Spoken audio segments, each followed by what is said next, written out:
All right, what is going on? Yo, Rev, what's up?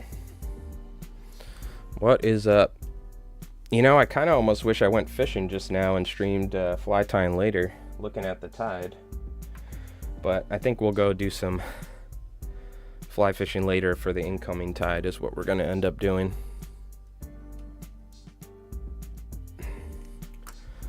For now, we're going to tie some big flies.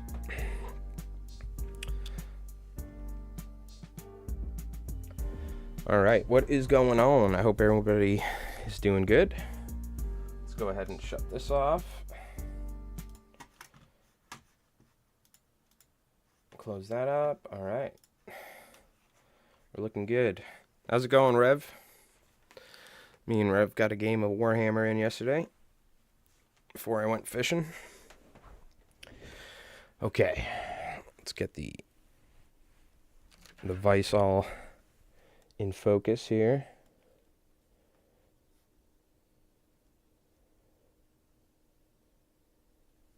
There we go. All right. I've just decided from now on we'll keep the music off. So it's a little bit cleaner, especially when watching the VODs. But what I can do, haha, sneakily, is I can like listen to some Led Zeppelin or something on my phone in the other headphones. So we're gonna be tying some bigger flies. So we're gonna be tying some bunker type stuff. We have beast fly equipment if we'd like. So I have some mono. I also have some larger hooks and whatnot. So we're going to be trying our hand at tying some larger flies for some bigger fish, as well as maybe some bluefish poppers or something like that. So let me make sure. Hold on, give me 1 sec.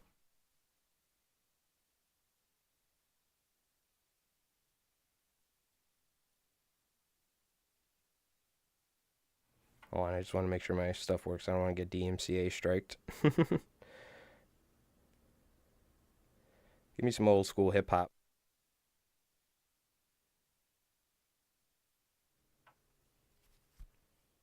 Okay, good.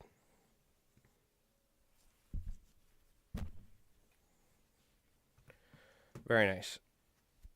In case you're wondering, I'm listening to, this is a fucking sweet channel I found on YouTube called Fat Tape. 95 Summer Riding Volume. Woo! Some good stuff in there. I'm also gonna crack my window open. It's pretty hot outside. Let's get some fresh air in here, even though it's full of pollen. Okay. All right, let's tie some big flies. We're gonna go do some fishing later.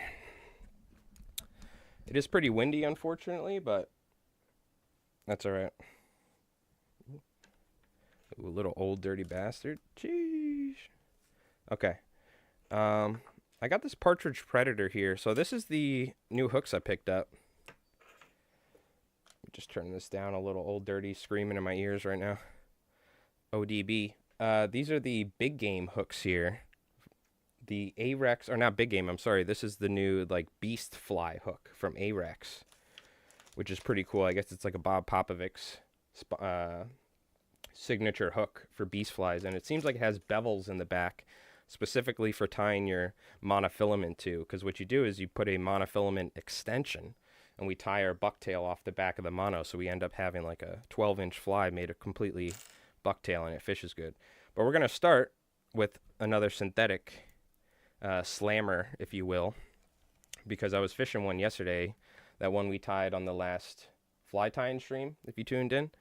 One of the big synthetic flies, and it was fishing so nicely. It's on my fly rod right now. I think I might throw it for some bluefish later.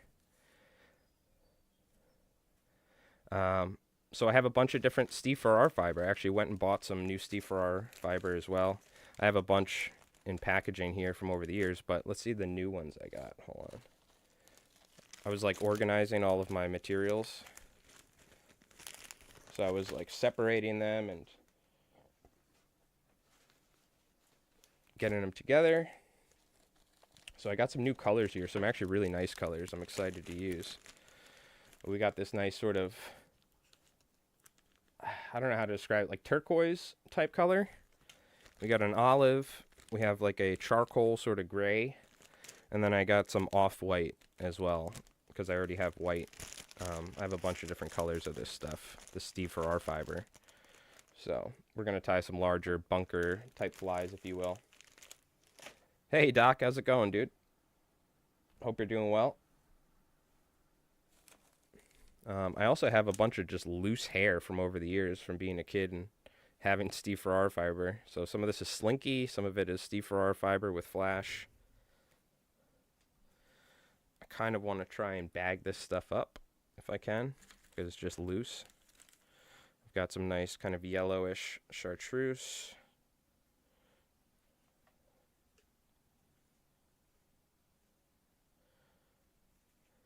We got some tan here. If it looks like I'm listening to music, I am. I'm bumping some jams right now in my headphones, so. We got some nice tan, some chartreuse sort of coloration. Let me actually bag this up.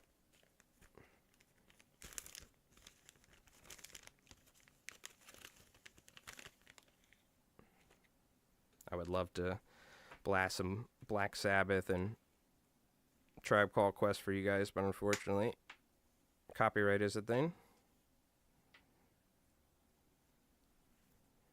Let's go ahead and get this Farrar fiber bagged up so it's not loose. Once you pull these out of the bags, it is a pain in the butt to get them back in there nicely, but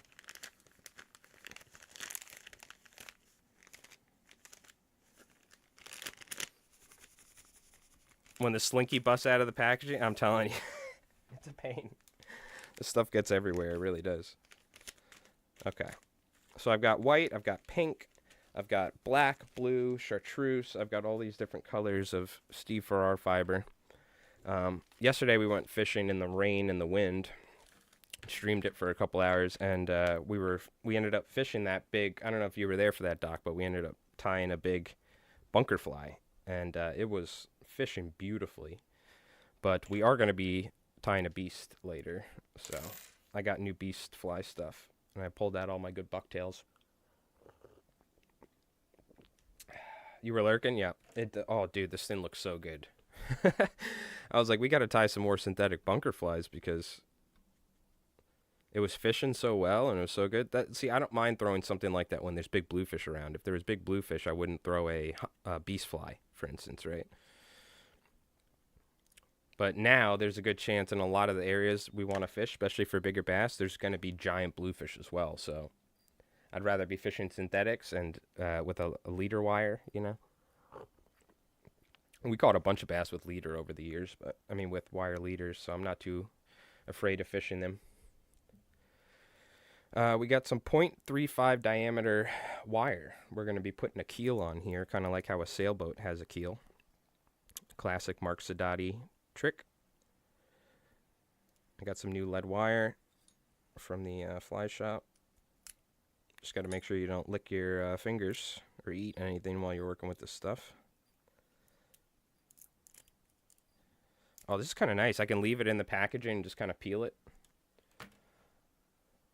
Love that line through idea you came up with. Hey, that's a Bob Popovic's thing, Doc. In his original book with Bainers, he talks about how you can just slip a Bainer head in front of like a bucktail deceiver and just come up with a big popper for bunker imitations and stuff. So, but I love doing that, especially with the circle hook now for bluefish. That's the only way I'm fishing for bluefish is with circle hooks from now on, if I'm specifically targeting them. And I think I'm just going to start tying a lot of circle hooks in general. You know what I mean? Even for bass, so I don't end up deep hooking bass or something like that.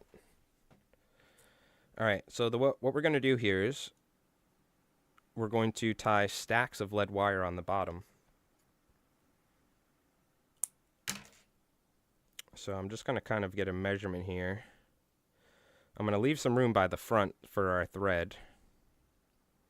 So I'm going to cut them to about this size. I'm probably going to make 5 or 6 pieces like this. Oh, dude. I'm listening to Big L right now. This brings me back to like high school when I was like 16, 17. I'm probably right like 15, 16. I was listening to a lot of Big L back then. So we're probably going to do like 3 on the bottom, 1 in the middle, and 1 on either side, and then we'll do 2 on top.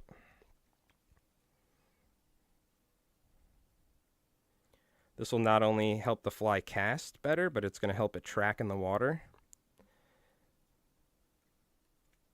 And if you wonder how, particularly before things like beast flies, where we could tie big flies with minimal amounts of material, Mark Sadati was tying giant Sadati slammers and stuff, and was using what he had at the time, which was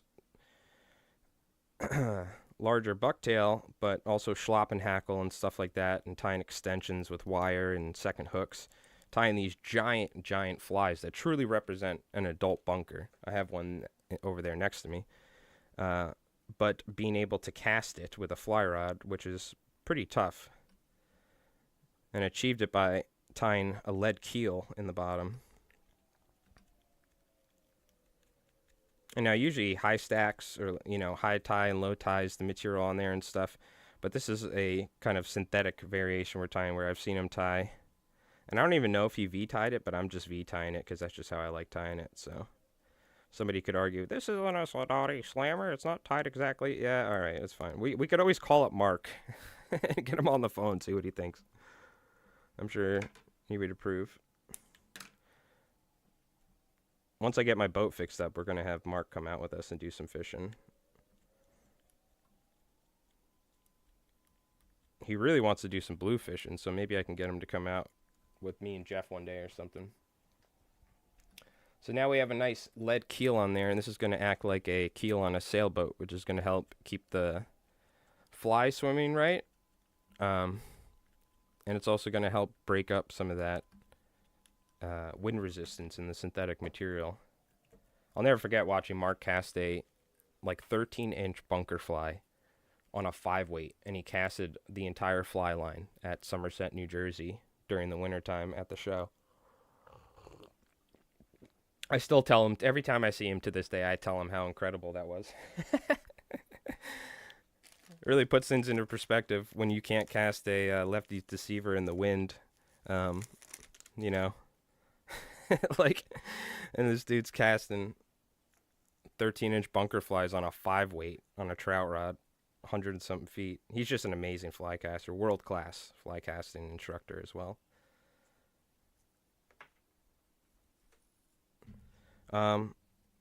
Now, we can use some naturals mixed in, but I'm just going to purely use the synthetics here. You can do a blend, though. You can mix materials and stuff. You don't have to just use one or the other.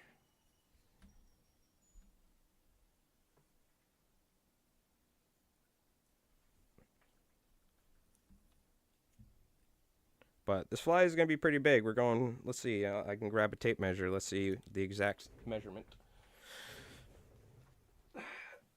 You can't go far in a war gamer or a TTRPG player's house. You can't go far without finding a tape measure. Or a bunch of bullshit terrain made out of popsicle sticks and foam. Alright. So this is going to be right about 9 inches.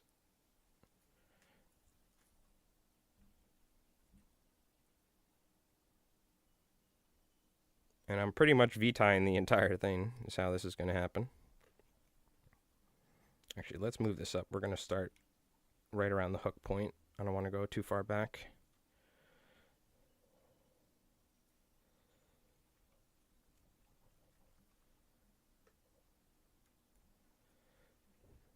This is going to be our tail.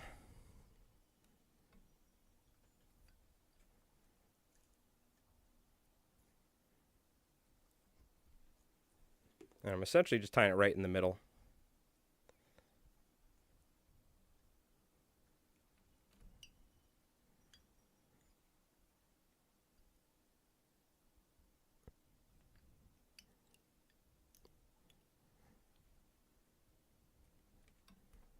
Now, trick about this is not tying too much material. So we got to go light on the ties and keep them long and try and taper. It's tough, especially with synthetic materials and stuff, to not tie too much material on there. But so we're going to try and keep the amount that we tie to a minimum. It's going to be mostly white and the off-white that we're using for the majority of the fly, by the way. So I'm just trying to get this material. So now we're going to do a top and bottom. And you see I'm doing small amounts, because if we tie too much, I'm going to do a lot of ties moving up. If we tie too much at once, it's going to make the fly be very cumbersome and just kind of not sink well. Plus, we know bait fish are translucent, so we like not tying too much material. And the good thing about this stuff is it is pretty translucent, the Steve Farrar fiber, so it does have that appearance underwater where Really does look like a bait fish. God, it's so weird listening to real music while I'm playing. Not some copyright stuff, or copyright free stuff. So again, make sure we're tied about halfway. And then we just fold it back V-tie style. This mix has a lot of like southern hip hop, you know, from the mid 90s. UGK and stuff like that. Oh, some of my favorite. I love that era of southern hip hop.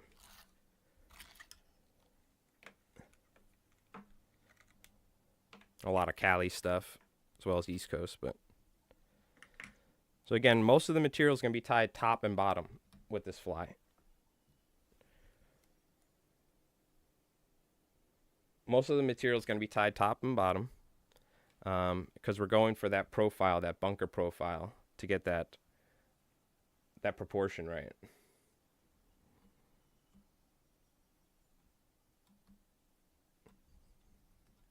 You could see how we're at the moment starting to build like the beginnings of that bunker profile. Now I'm not really putting any flash in there because we have angel hair that is pre-blended with the Steve Farrar fiber, but I do have some more angel hair that I could just add if I'd like. Angel hair, win-in flash, whatever. What you can always do is you can just take a little bit of this silver angel hair and just V-tie some of this, or we could just tie it on the sides, for instance, like some classic flash, if you will.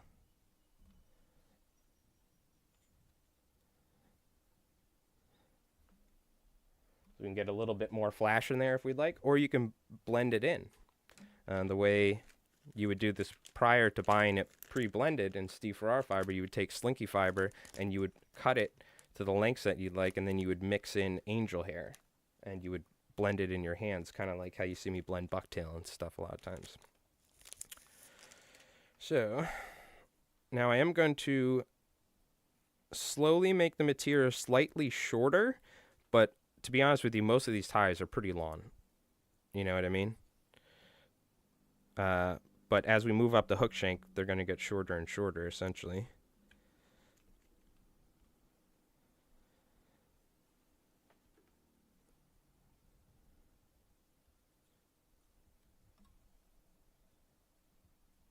Get our top and bottom ties.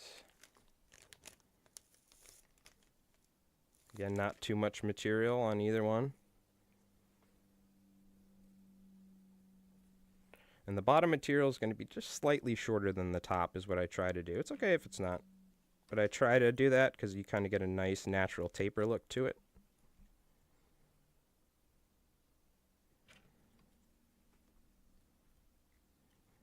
If I really wanted to worry too, I could like be taking super glue and putting super glue dabs on each of these ties when I'm done, but not too worried at the moment. But if I was like, for instance, really worried about durability with bluefish or something.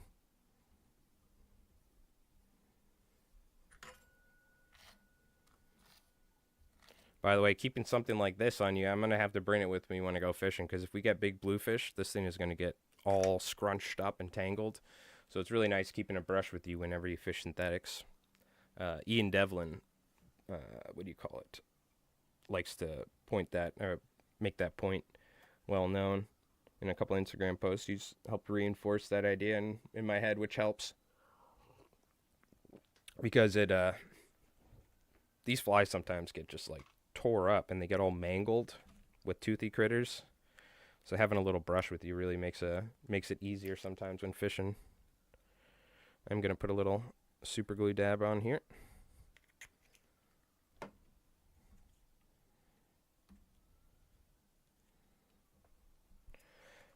Now I have some of this off-white. Let's use some of this off-white.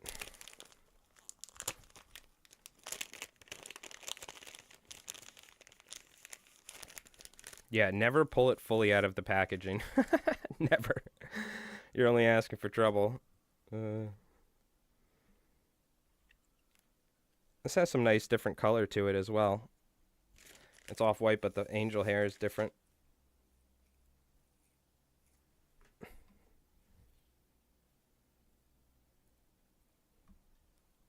Oops, did not mean to do that. Let's retie that.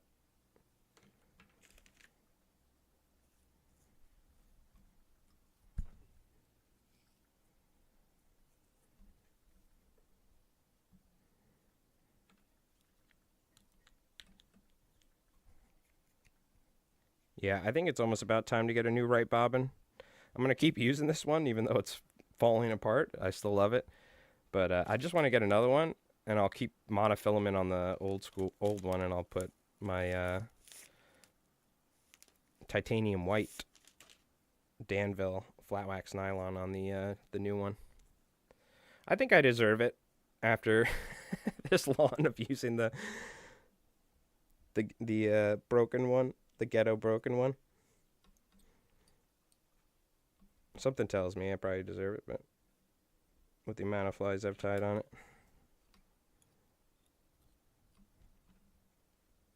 All right. Oh, you know what? My bad too. I got to let me turn up that mic there. I'm sorry about that. I think my audio was kind of low there for a sec.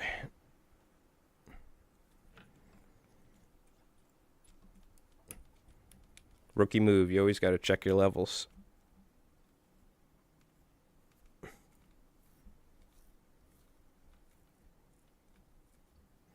But you can see just right here the profile that we're starting to get, right? Because bunker aren't very wide on the sides, but they're very tall top and bottom. So that's the profile that we're trying to accomplish. Yeah, always carry a regular comb, or just a regular comb will do the job. Yeah. Yeah, I could just keep like a cheap plastic comb. I don't need to bring my nice one.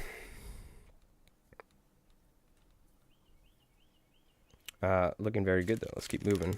And again, not trying to add too much material. It's a very fine balance, right? Too much, not enough, vice versa. But we did throw a pretty heavy lead keel on here, so again, I'm trying to really get that larger bodied baitfish profile.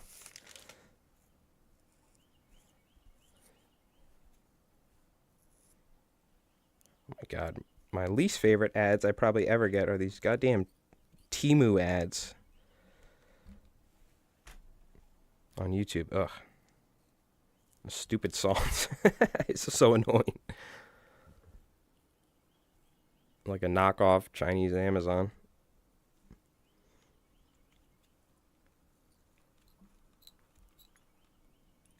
All right.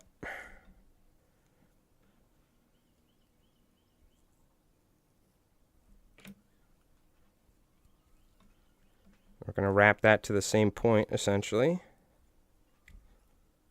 Fold that back, V-tie style.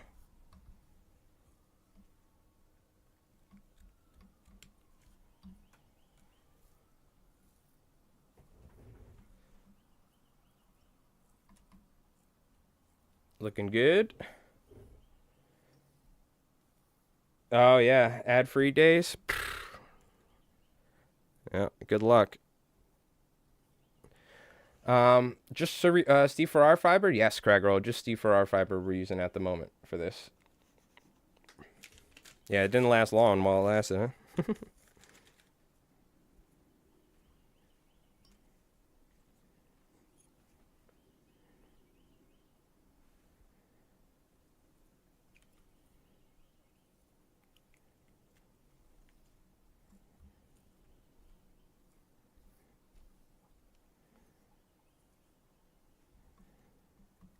And essentially just keep moving. And again, the whole thing I'm trying to do is it be translucent. We want to see through it. We don't want too much material where we can't see it through it, right?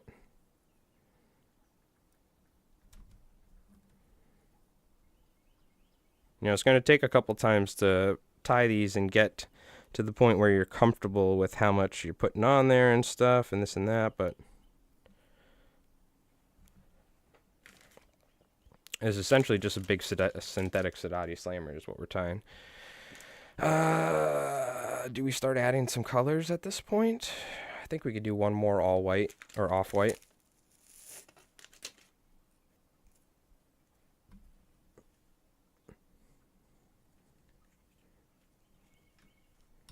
Maybe mix in a little regular white. Again, I'm not trying to tie too much though, so we'll keep it minimal.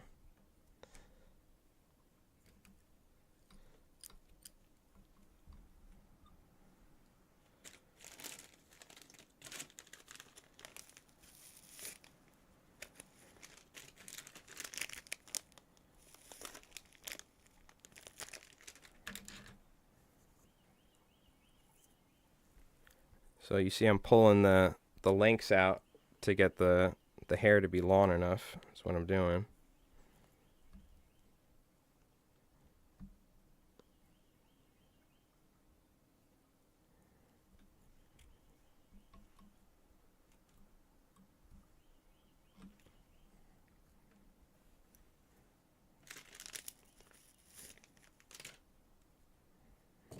And you know, we're trying to keep it even. Like, you don't want too much material on the bottom because that will then affect how it swims. Now we do have that keel on there, but I'd almost kind of favor a little bit more material on top than bottom, so it helps naturally turn the fly over. You know what I mean? But fishing heavy leaders, stiff enough leaders with, you know, heavy sinking lines and stuff are kind of important when fishing bigger flies like this, for sure, for them to swim properly. But I mean, we were fishing with a 20-pound fluoro and really basic leader yesterday, and it was swimming great. So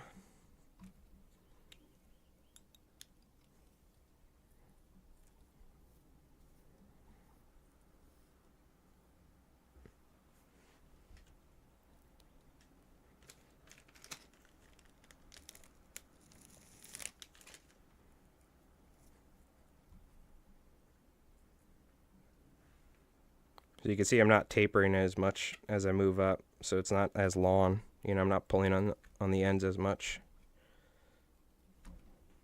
Let's go ahead and add some pink, I think. That or we go... No, I think pink's good. Maybe pink chartreuse mix.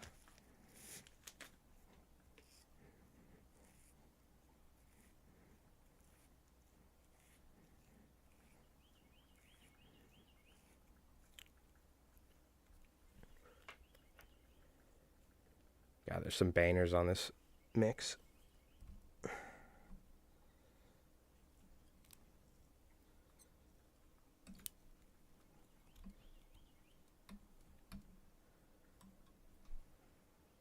All right.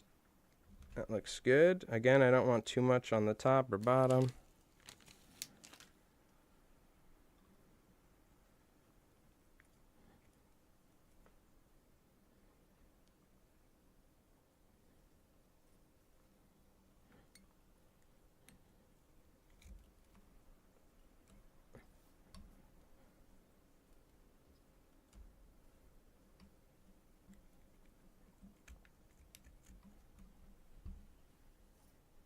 This is where I think I'm going to start making the bottom, like, you know, pretty short.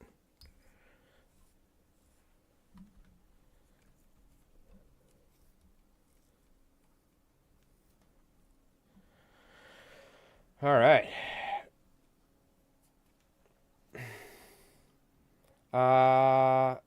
MSLO host. I like it. Hey, Travel and Hobbies TV. How you doing? Hope you're doing well. What's that, Gregor? I tied some 3-inch Steve Farrar minnows for smallmouth, and there's hardly any movement, but I don't see a whole lot of action with the shiners. Yeah, you know, so your synthetic material like this isn't really gonna have a ton of inherent action to it. This is the sort of fly that you're gonna be stripping, right? You know, you're gonna have much more durability and stuff, and at times you can tie larger flies with. If you're not doing things like Beast, if you were trying to tie like a 13-inch bunker fly without a mono extension and all natural material, it'd be damn near impossible at times, right? So there's trade-offs and stuff, but this is the sort of fly that this particular fly, this larger bunker type fly, you know, you'd be fishing off somewhere like Block Island, 40, 50, 60 foot of water, really crazy fast moving rips, and what you do is you fish with like 700 grain sinking tip lines, short leaders. You cast it, you let it sink for about 2 minutes, and then you fucking start stripping right from the bottom. And we're like going over these humps as we're drifting in between Block Island and Montauk, or off the coast of Block Island. So it's definitely not the sort of fly that maybe like when you're looking for a ton of action, like you're dead drifting a flat wane or something on a rip, you know. It definitely doesn't compete with that, but when it comes to like, you know, fishing in some of these more extreme areas and stuff, with like fast sinking lines and stuff, these synthetic bunker flies are pretty nice for that. They also sink relatively good. I want to learn how to make also. What's that, travel and hobbies? You're talking about fly tying? You interested in doing some fly tying?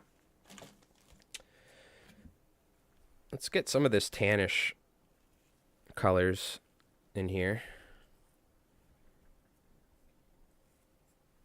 So the white on the bottom is going to start being a little bit shorter.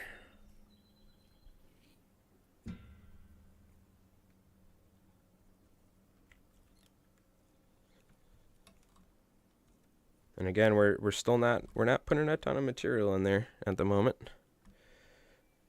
Just making sure this is somewhat lawner. I'll go ahead and just throw a little bit of pink in there. I'm pulling the hairs so they're lawner, as you can see.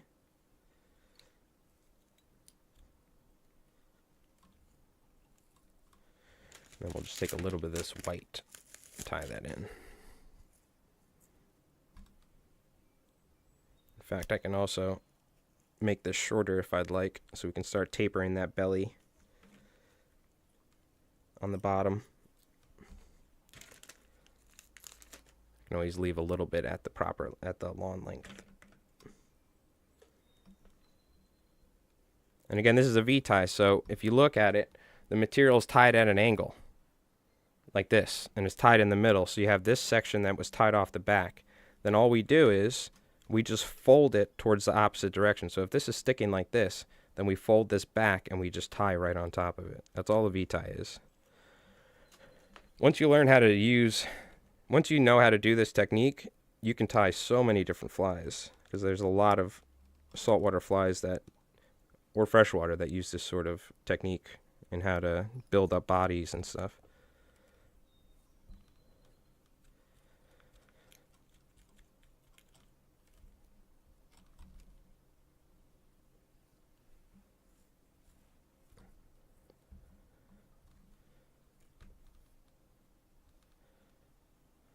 But you could see now we're starting to build up quite the profile on this thing, so.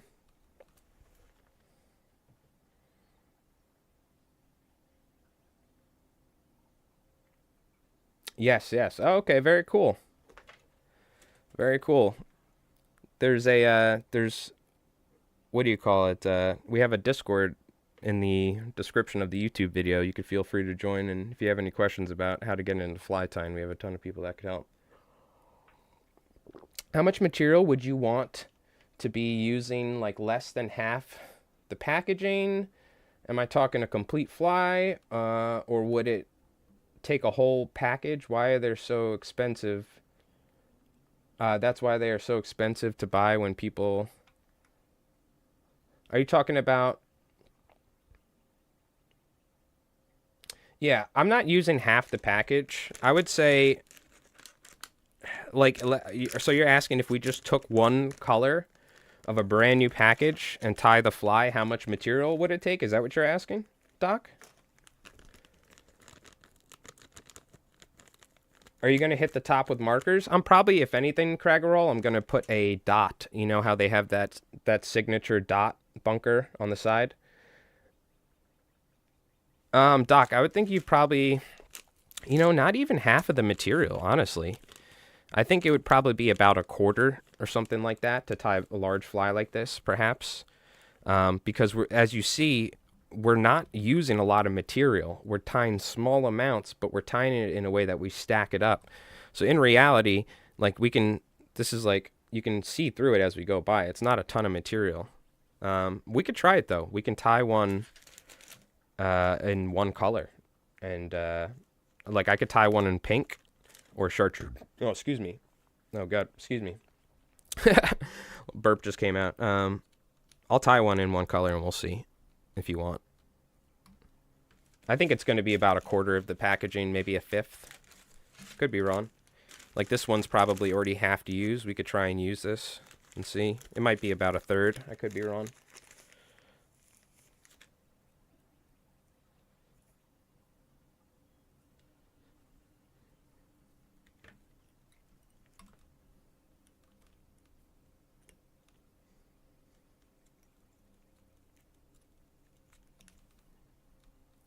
You can see I'm just mixing some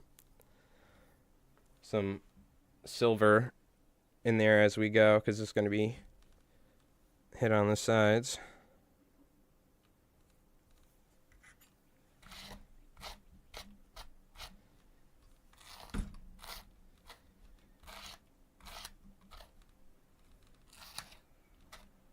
Oh yeah, dude, this thing's looking sick. Especially when we put a big eye and glue it like that. It's going to spread the fly like that too. Okay.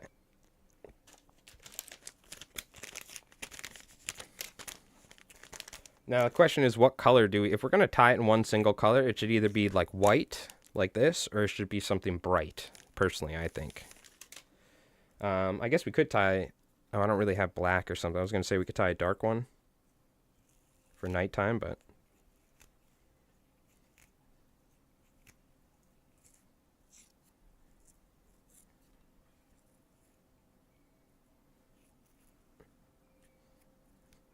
Just kind of tapering this down by hand.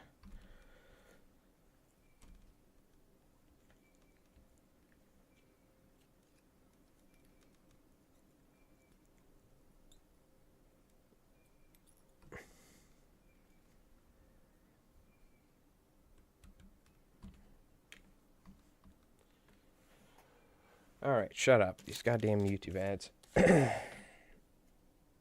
They're pushing that better health service. But I was watching Asmongold on a video on that. Apparently it's a somewhat questionable service, but who knows.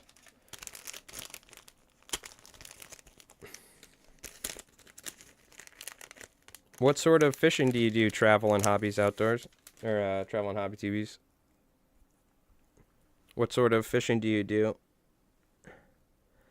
You trout fish or saltwater? What sort of flies are you looking to get into tying?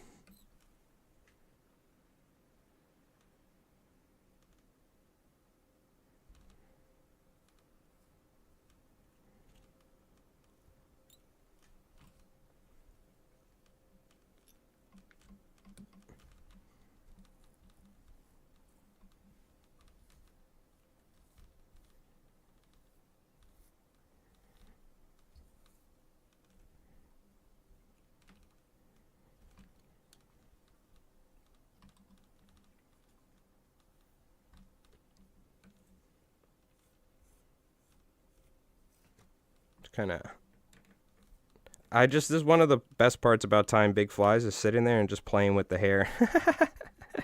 You know me, I'm like messing with the shape of it and stuff. I should have added a little bit more to the top before I fold it back, but I can always tie on top of it here. Get a little bit more olive on there. A classic bunker shape and color profile. Ooh, saltwater fishing, very nice. My favorite.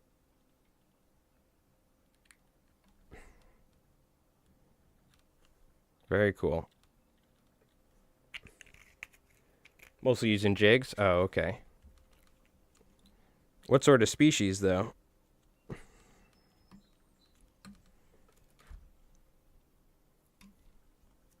Alright. Unfortunately, I got a little too much material there. That's fine, though.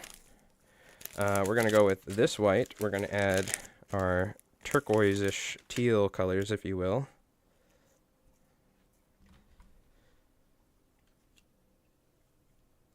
Just like the rain.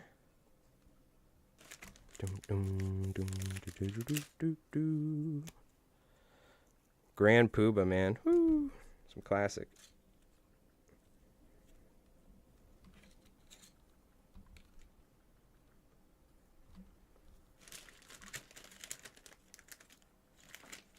Go with some of this turquoise right here. Hey, Paranormal Outdoors. I'm sorry if I missed you there. I hope you're doing well. Oh, you know what? I gotta move this too, so I don't miss the follow alerts and stuff.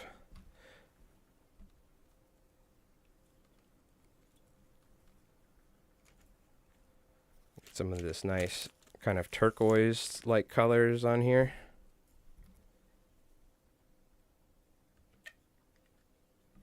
Oh shit, some Coolio. Sheesh.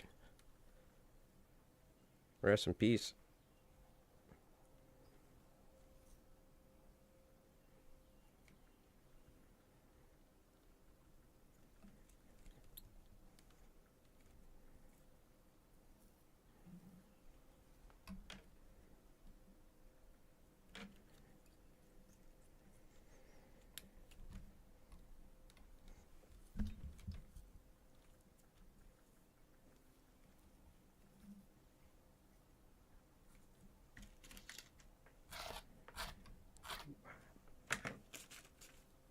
Oh, everything's good, man. Whoa, king mackerel, queenfish, and trevally. Oh man, you found the right place. My man, that's my sort of fishing right there. Are you from Australia, or I mean, you don't have to say where you, but just the general area. Are you out in the Indian Ocean or something? Very cool. I love it. I've tied a lot of giant trevally flies for fly shops and websites and stuff. I've never had the opportunity. My friend is actually going out somewhere in the middle of the Pacific. I forgot exactly where. I don't think it's the atolls, but he's going somewhere trevally fishing soon. I'm so jealous.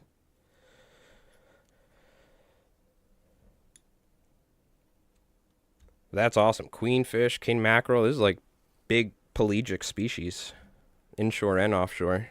It's my sort of fishing. Hell yeah.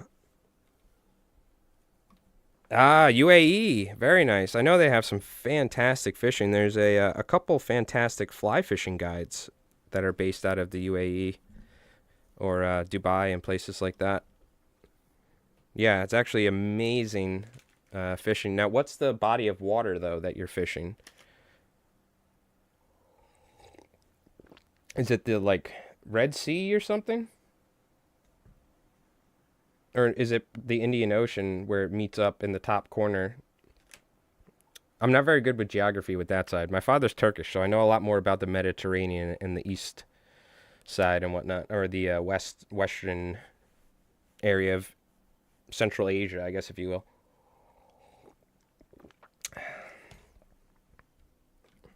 That's a very cool area.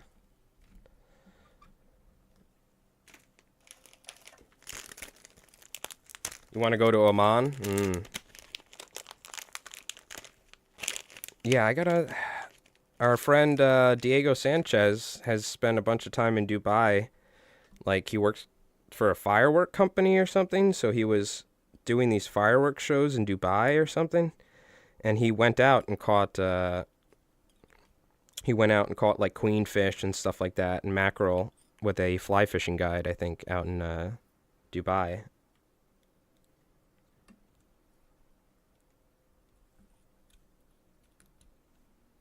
There's some fantastic fishing out there.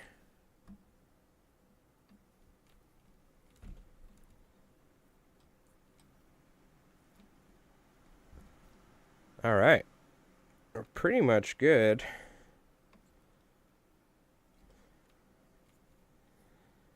Maybe just add a little black on top. Teeny amount of black V-tide on top.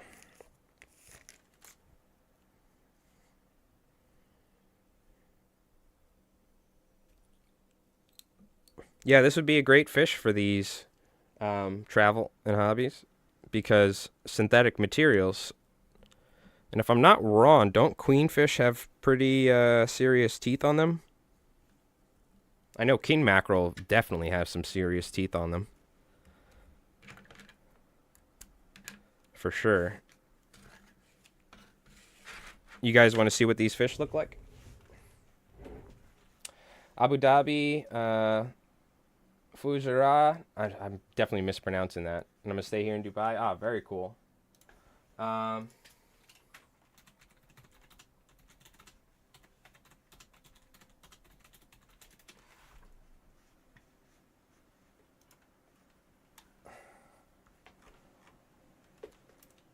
So this is Dubai, but you can see what queenfish look like.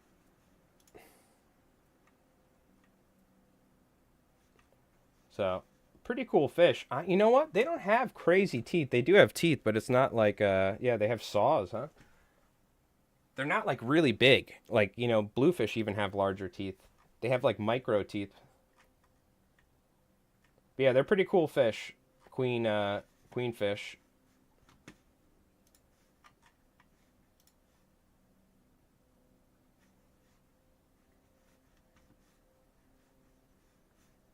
Abu Dhabi. United Arab Emirates. Beautiful. Great fish for a fly rod. Look at that. Oh. Oh, so cool.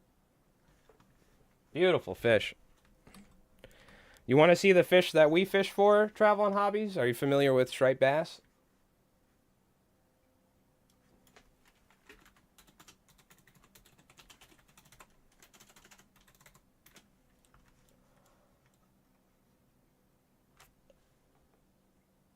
These are what we fish for.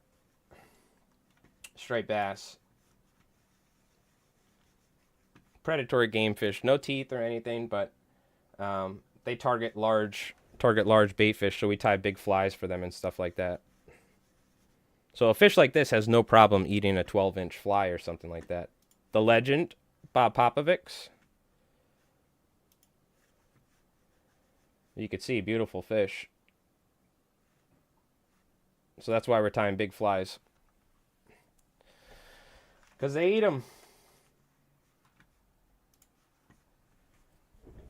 They don't get it. I mean, they do get as big as queenfish, but I think queenfish will probably give striped bass fishing a run for its money. Those are like a pelagic fish almost. You know what I mean? These are more of a cold water species, but striped bass fight like hell. All right, let's put some eyes on here.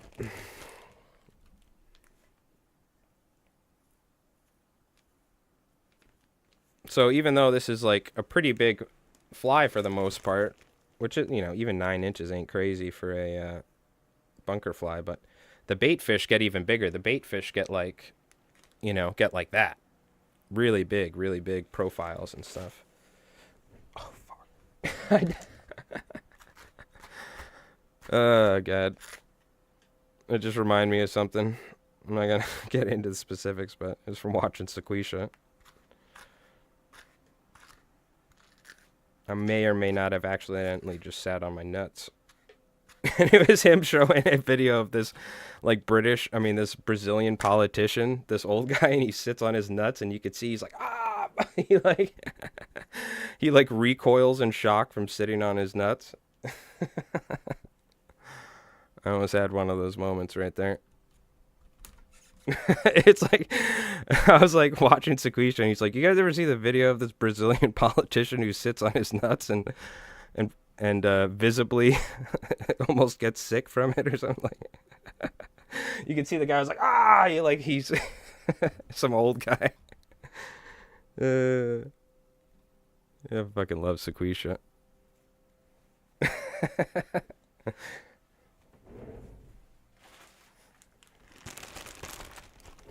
Strong kind of fish? Oh yeah. No, that's a beautiful fish. Very strong fish.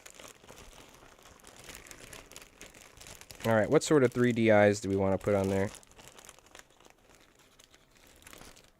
Oh god, dude. Yeah. I almost want to put some larger eyes, but I really don't have any crazy 3D eyes that are just, they just get gargantuan from this size up. That's a little better, but these 3D eyes I absolutely hate them. I think we'll use them, though. They're just not as good quality 3D eyes as the ones I got from saltwaterflies.com, you know? Like these ones. They're just a much nicer eye in general. But That's all right. See, like this would be great. I only got one of these though, so this would actually be kind of a nice size for it. We'll use these.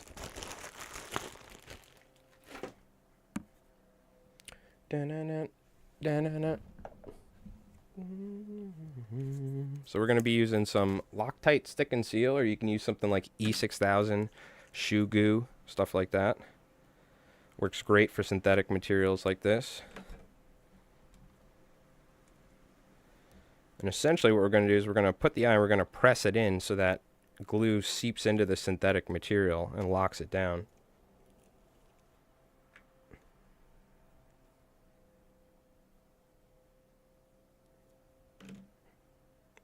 Without trying to get too much of it all over my hands.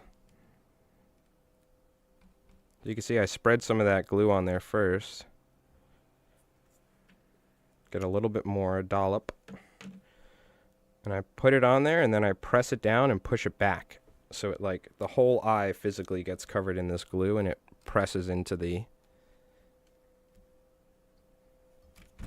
thread on the hook shank.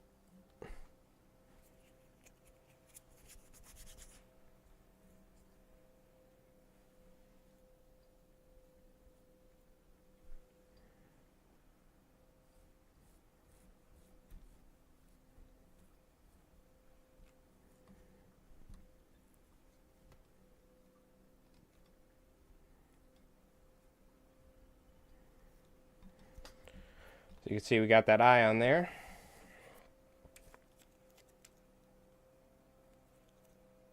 Almost done, yep. By the way, if I was selling a fly like this, I'd sell this thing for like 25 bucks, 30 bucks.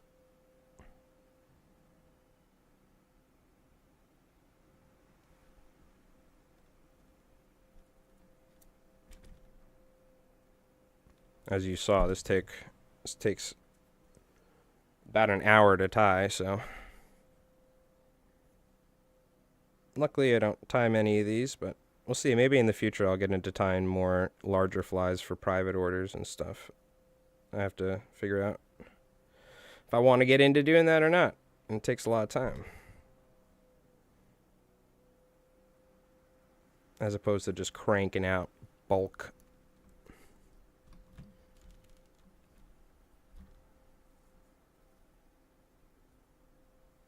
Woo, this thing's beautiful, dude. I love it. This thing came out great.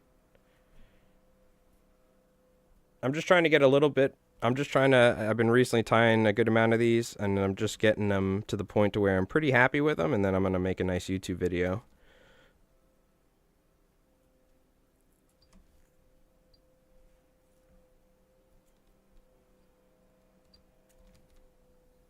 Beautiful, though. Beautiful fly. I love it. An hour to tie and a lot of material. Yep. Exactly. Yeah, this would probably be like a $30 fly. I know guys that sell them for 40, like Ian Devlin, I think. Big ones.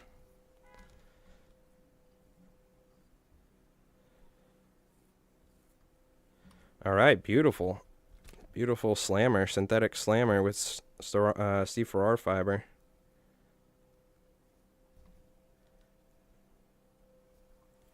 Do I have a black marker for the gill impression?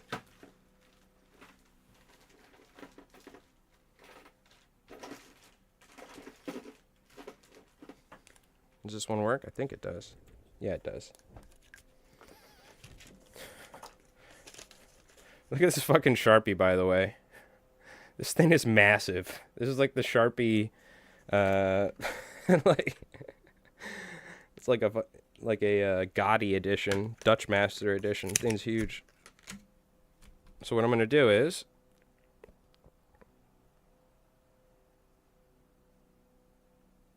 I take this fly, I'm gonna lay it flat like this on this piece of paper, and I'm gonna hit it with a Sharpie behind the eye.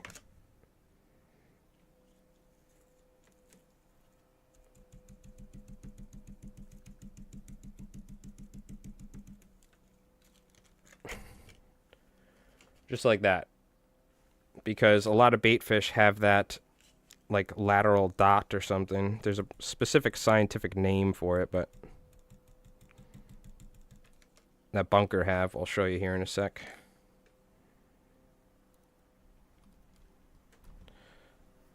In fact, let's look up what the scientific term for that dot behind whatever on the bunker stands for.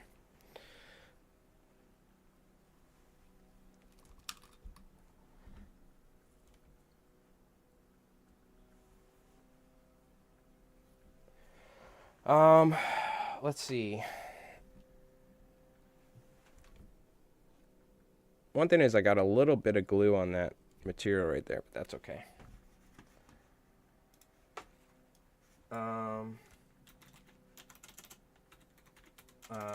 Menhaden dot term. So in case you're wondering, this is what we're imitating right here. This is the Atlantic Menhaden, also known as the bunker, which I have caught by the 10,000s of pounds before. But so they have this dot, and I'm curious what the name of the dot is.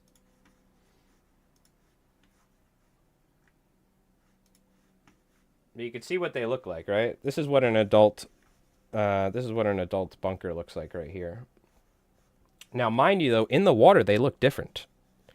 You know what I mean? They do look somewhat different.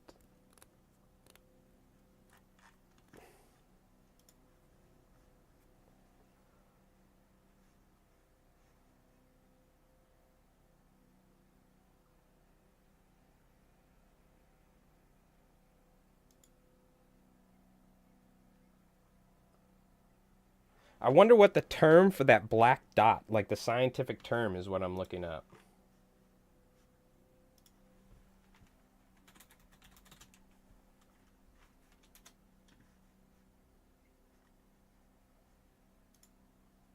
Oh, we'll go to the NOAA.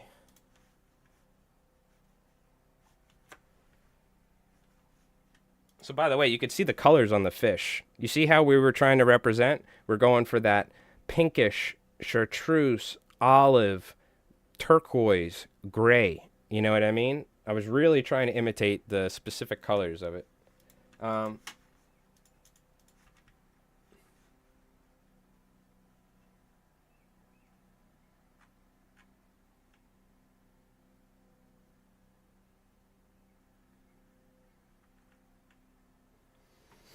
Atlantic Menhaden, known as Brevoortia tyrannus.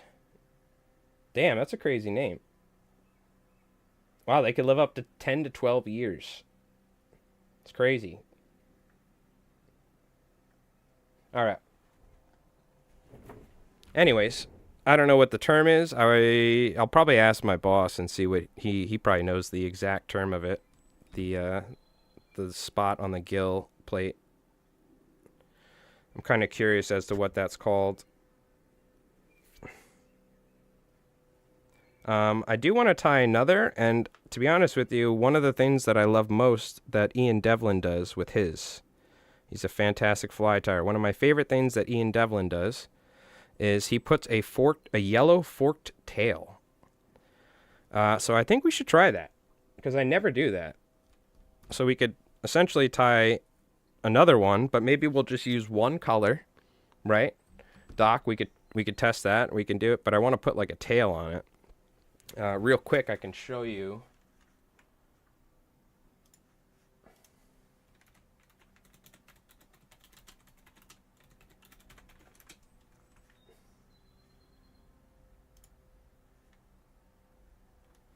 If you guys haven't, by the way, this guy, he's a very cool guy. He's a great fly tyer. His name is Ian Devlin. He's a captain, and he's a fantastic fly tyer. But you'll see, these are his synthetic Sadati slammers, and he puts a tail on them. And I think he's using some sort of material, and he's probably putting some like silicone or something on it. But maybe we can use like flex resin or something. But he ties fantastic slammers as well, using things like yak hair and stuff. No, I don't want to sign into Instagram, you mother. All right. So that's what I'd like to do. I'd like to make a tail on mono to stick out the back. And essentially the way it's going to work is we have a piece of monofilament that runs the entire length of the fly, and off the back we're going to make a forked tail, a yellow forked tail. So that's what we're going to do. But we are going to take a quick little break at the moment, and I'm going to go grab a drink, stretch my legs real quick. Every hour and a half I like to get up, stretch my back a little bit, whatnot. So I matched it great. Oh, thank you, Paranormal. Appreciate that. Maybe we try and tie one that, I mean, I kind of like this length. This is pretty big, but maybe we could go a little larger. And I think we'll go with the biggest hook I have available, which I'm assuming is probably this beast hook. Let me compare the sizes. Oh, yeah. I mean, this hook is quite larger, so we could probably tie one of these on these beast hooks as well, even though I did want to use them for beast flies, but I think we can also use these Bob Clouser streamer ones for the beast flies. So, all right, we're just going to take a quick little break. Don't go nowhere. And what we'll do is we'll play our Albie highlight, and I'll be back in just a moment, all right? So don't go nowhere. Appreciate it, folks.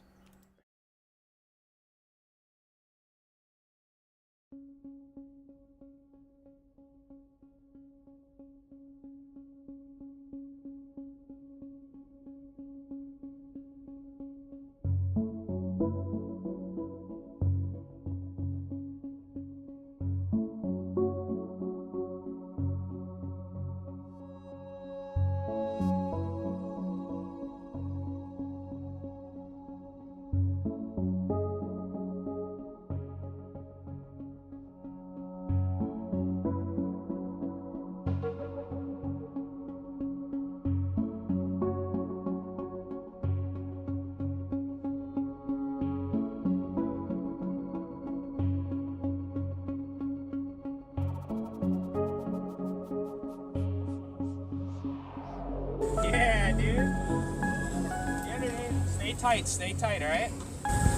Yeah, keep it tight. Yeah, dude. Yeah, Aiden. Knuckle buster. Are you good? Do you need me to do anything? Yeah, I might need a ride. Yes. Okay. Hold on, I'm gonna turn now. I'm gonna try and get on the valve. Yeah, get on the valve.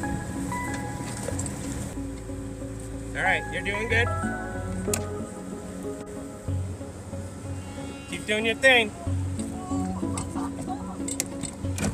I'm gonna move us away.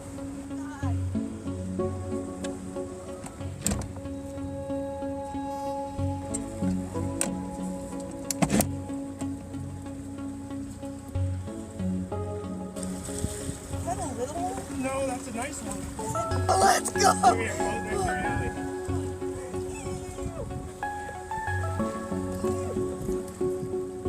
Good job. That's sick.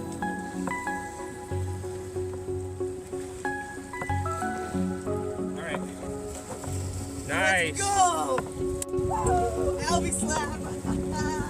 Good job, dude. Yee!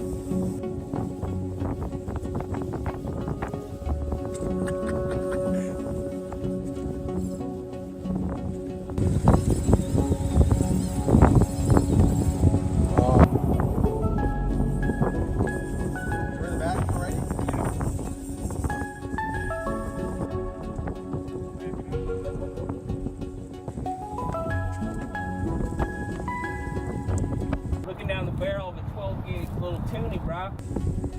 On the Albacore too.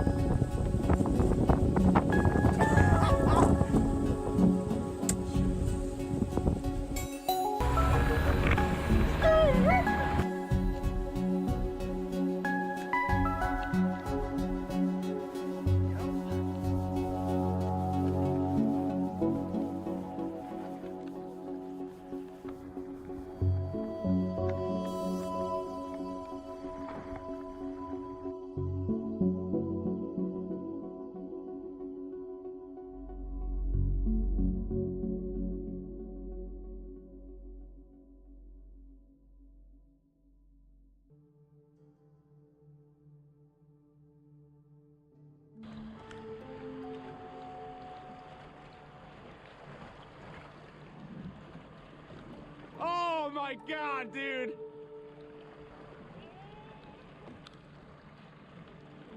What the fuck?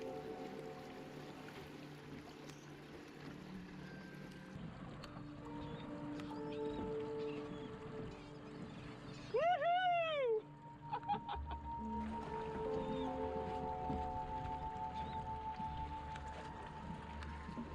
Oh my god.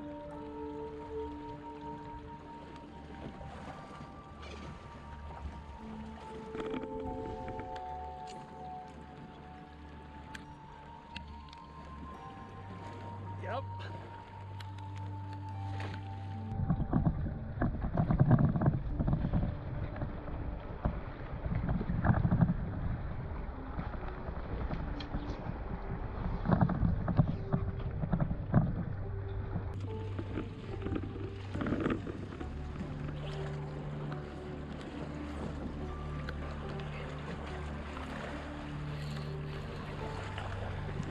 Oh my god!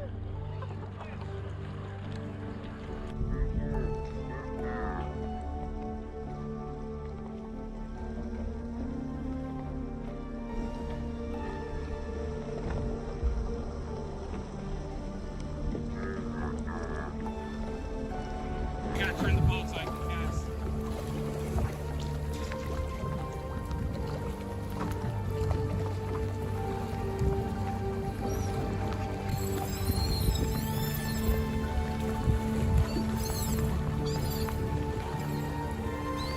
Oh my god, dude!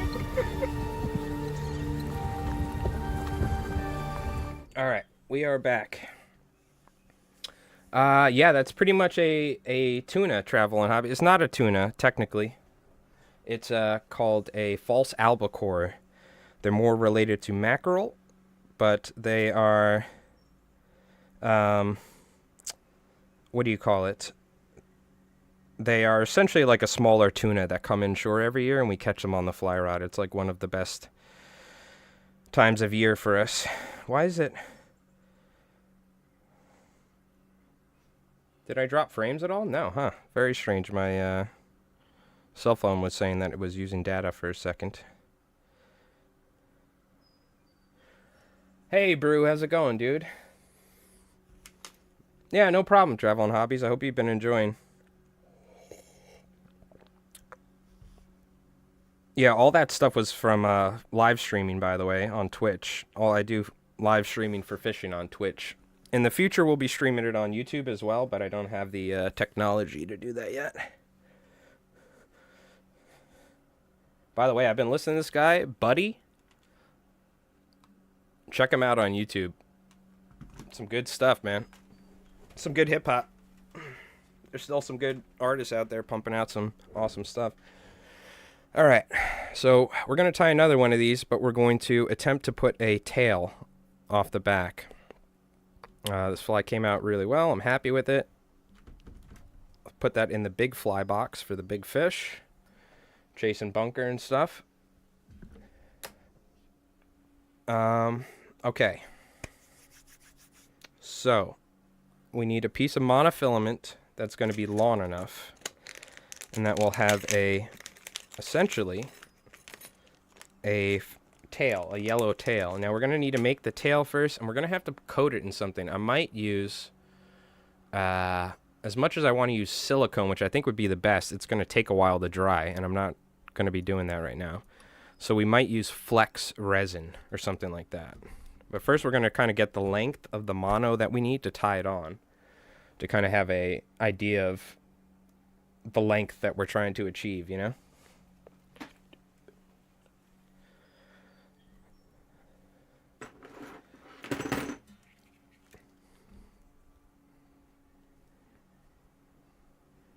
Now this is also kind of, I should probably take like a lighter or something to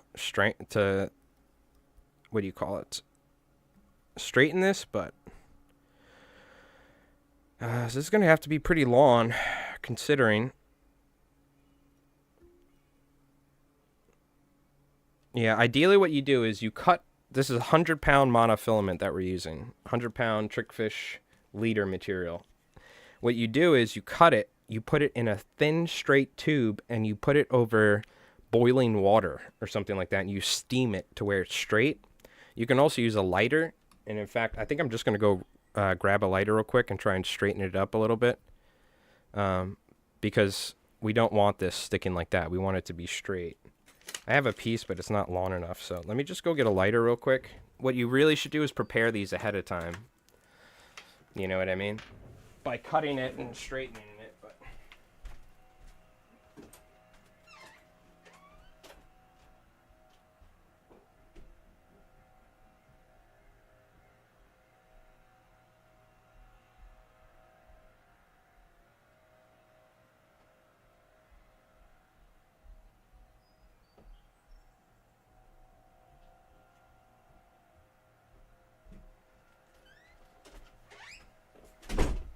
Alright, so what I'm going to do is, there's a little tip that I learned a while back. It's not the perfect answer to it, but what we're going to do is put the mono in the vise,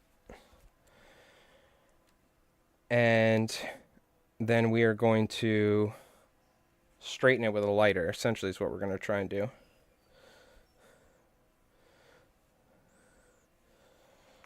Alright. So, I'm going to try and lock this mono in the vise by holding that. See how tough we can get it to, how good we can get it to stay.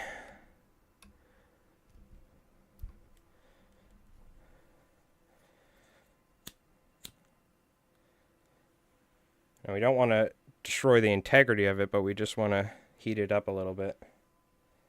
Keep the flame away. If you've ever tried to dry a Dutch Master after rolling it, you know what I'm talking about. We don't want to burn it.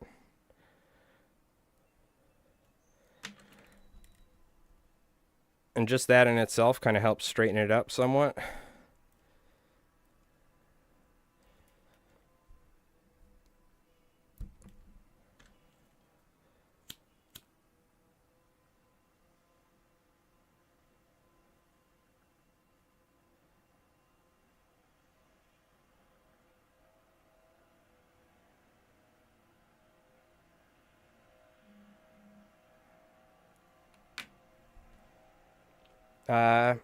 If you have something made of rubber, run it through, should do that trick. Oh, I gotcha. Something stiff. Yeah. But you can see we've essentially straightened it up pretty good with the lighter, so it's much less, what do you call it? Much less flexible or bendable. So run it through a piece of rubber. What about like a piece of foam or something? Or what about a like a popper head? You're saying we need something like thick like that to run it through, to stiffen it up, to pull the bend out of it? Is that what you're saying, Doc? I don't know if I have something like that on hand. Can I like poke it through a piece of foam and do that?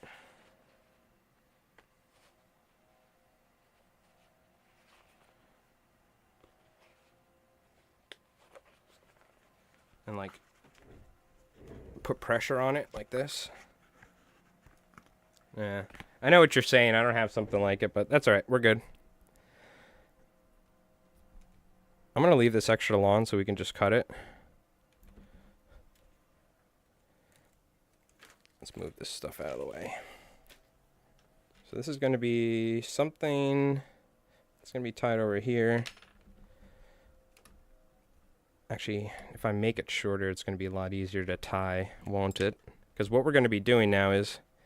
Well, actually, I could do something like this.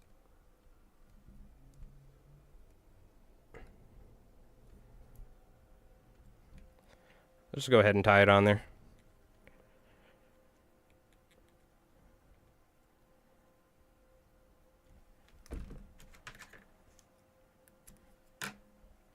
I think I know the material I'm going to use for this, but...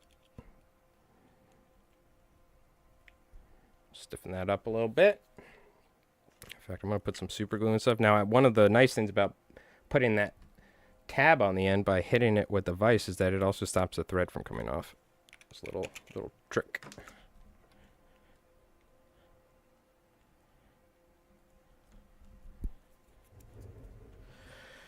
Okay, I want yellow. I'm looking for some yellow. I think I should have some yellow material that we can use. I thought I had some yellow Senos laser dove.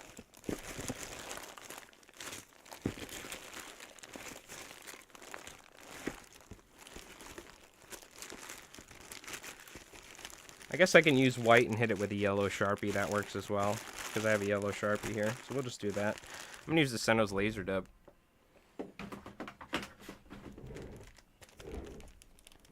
Yeah, I think ideally we'd be using silicone to coat this, but...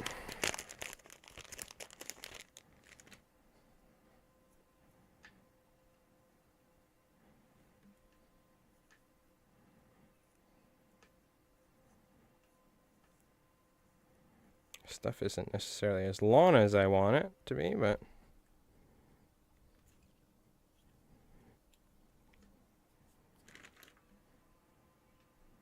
Actually, let's see if we can do this back a little bit.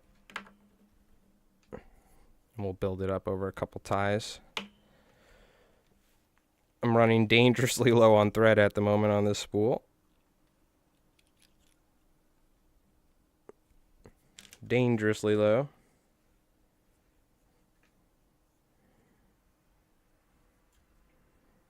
We're going to have to swap spools here in a sec.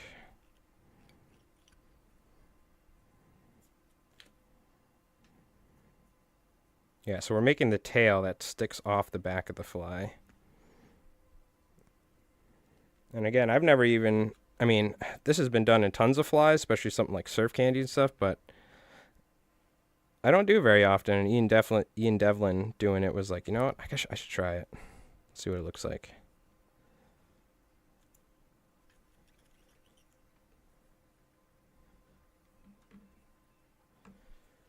Oh my God, these better help ads. They must really think I need some therapy. They keep hitting me with those ads.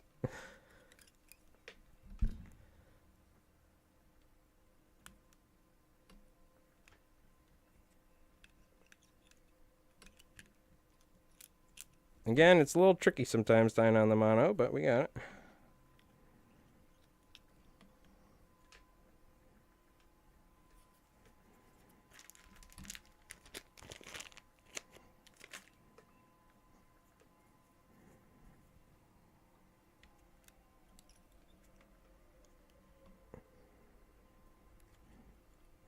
I'm just essentially tying some top and bottom right in the middle, and then I'm folding it back to get that forked tail look, you know what I mean? And it's top and bottom.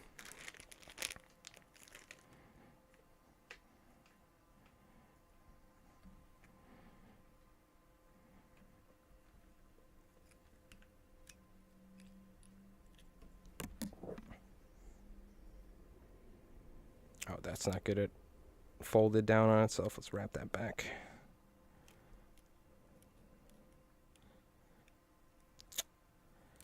The one annoying thing about, damn it,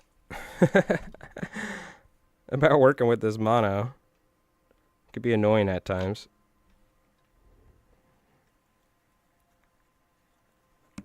It's alright, we got it.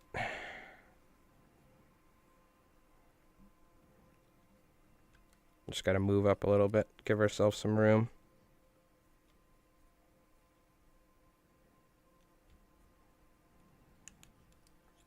Okay.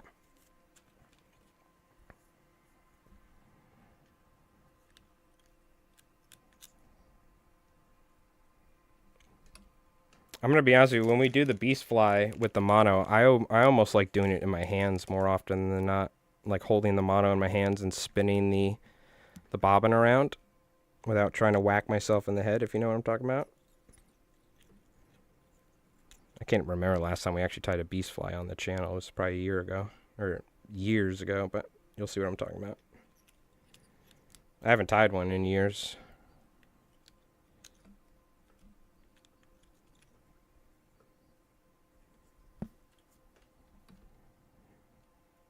You can see we're essentially just building that forked tail is what we're doing at the moment.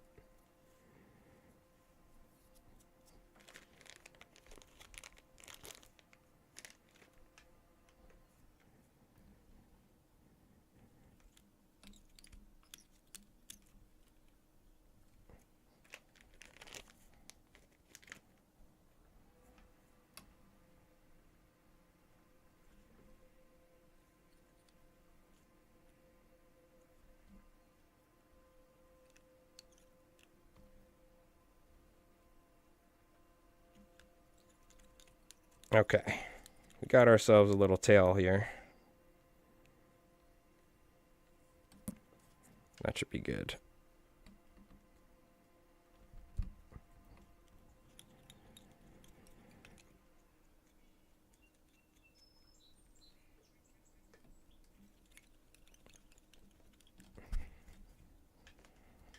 Hit this with a bunch of super glue and stuff, lock it down.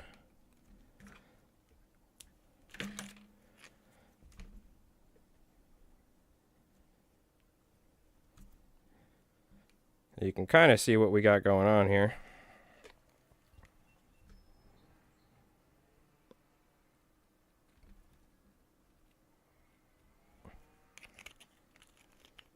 Just in case a giant bluefish chomps on this, put a bunch of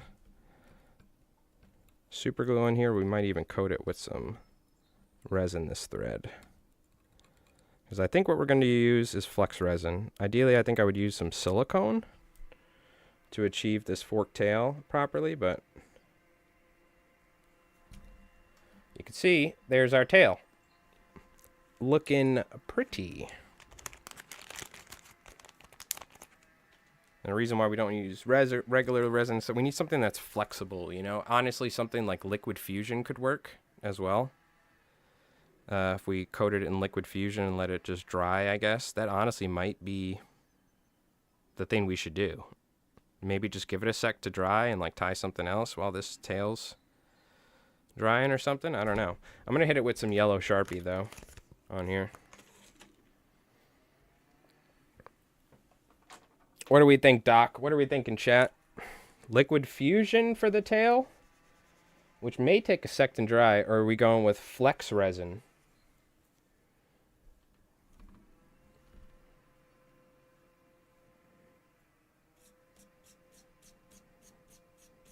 What do you think we should do to bind this material to, what do you call it, to make the tail?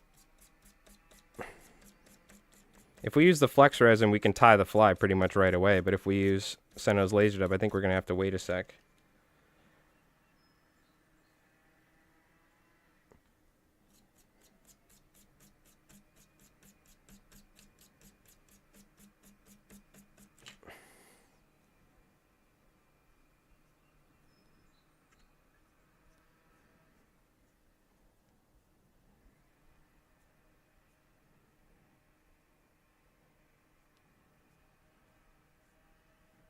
There's our tail right there.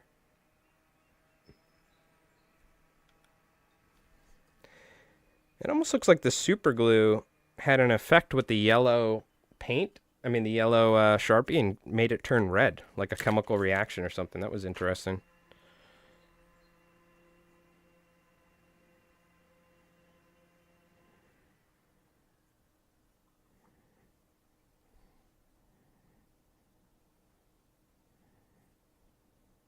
So the thing I'm gonna do is I'm gonna like press it like this because I want that width on the tail.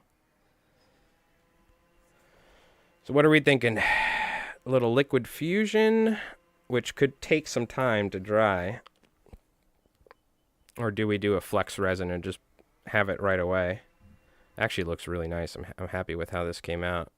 We probably could have done a little bit cleaner in execution.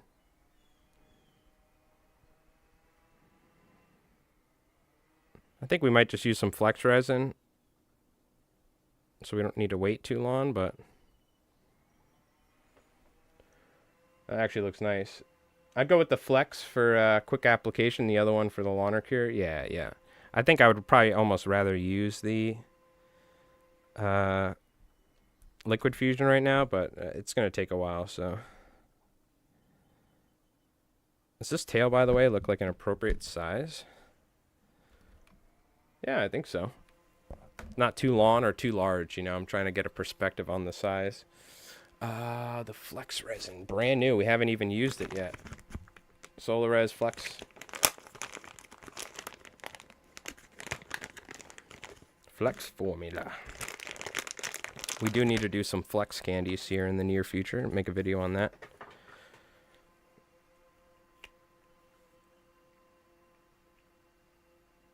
Whoa. Interesting. It's got a very interesting texture to it. Let's see if I can just take some out with the bodkin here, because there's some in the cup.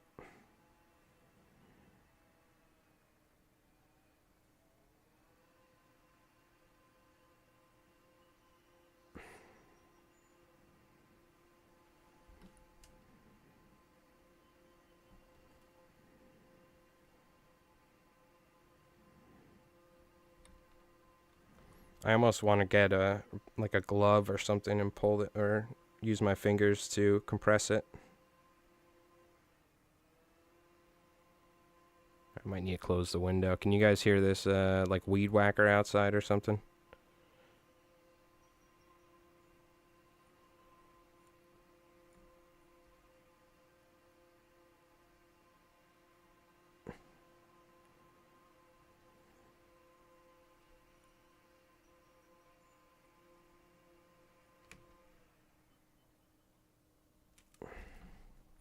It's one thing I'll never get over in this country, how people are so obsessed with grass. It does such an environmental disaster, all this fertilizer for the grass and stuff, and people spend their entire weekend off mowing their lawns. Like, I never get that. I never understand that. But what do I know?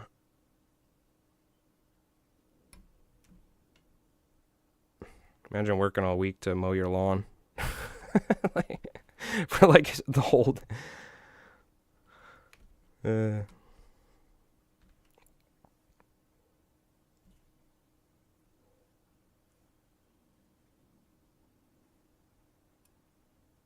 Alright, I think I might get a pair of gloves.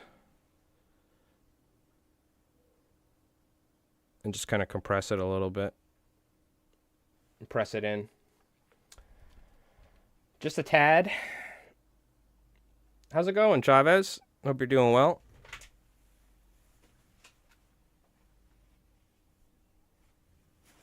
Just a tad? Okay. I'll close it for now. It's fine. Do I have a pair of gloves that I can kind of compress this? Can I just use like a bag? I'll just cheat real quick. I'm not going to go grab a pair of gloves.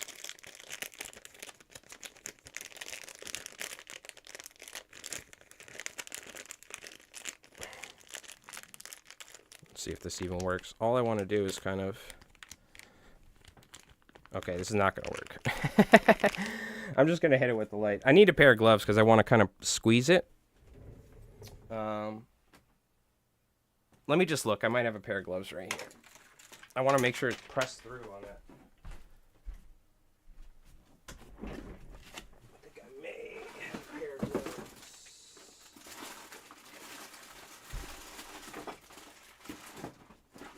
Yeah, I do. Yeah, and my terrain stuff. I got some gloves. All right. I don't know why I thought using a plastic bag would be the same as gloves, but...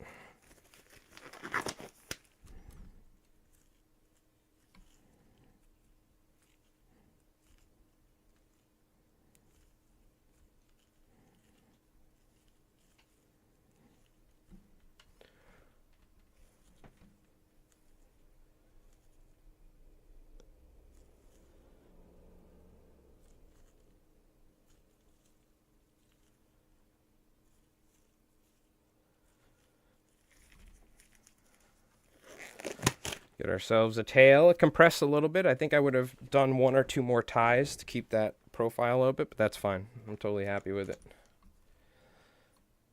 And it even has that red on there from just bunker fishing. I can tell you that when bunker get roughed up, you know, banging up against rocks or fish or osprey or nets, they get very bloody. They get very red. They get beat up pretty easily in their look. There's nothing wrong with having some red on there, too. So I do want to do some fishing. I think incoming high tide's around 5 something. So I was thinking about driving pretty far and trying somewhere. So we might do that. Only thing is, it's the sort of place where you get a lot of other people fishing. I'm gonna be honest with you. There's a lot of people that look at me like I'm crazy when I'm out there streaming. That actually came out pretty good.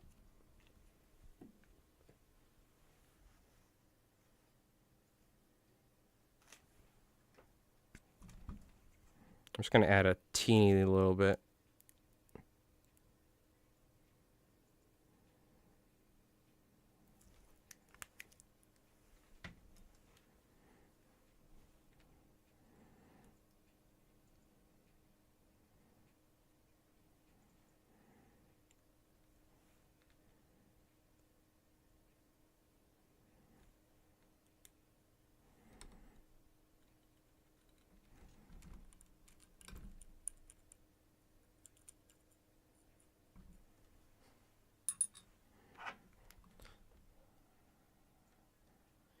Looking good. I'm digging it.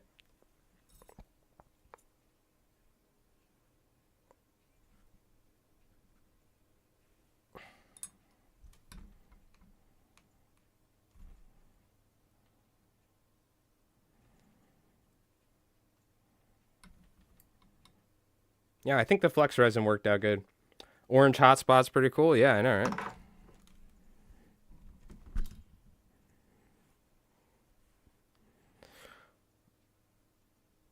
All right.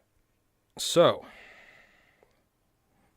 God, I have too many headphones and cables now. I'm like trapped in a I'm like wrapped up here. But I'm fucking jamming out right now. I love it when the hooks are too large to fit into the big game draws on the Regals.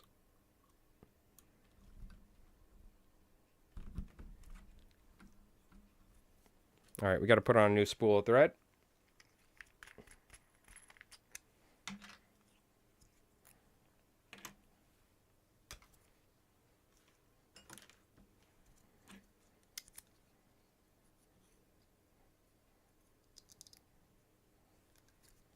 Yeah, I'm excited. I think we're going to be able to get some big bluefish.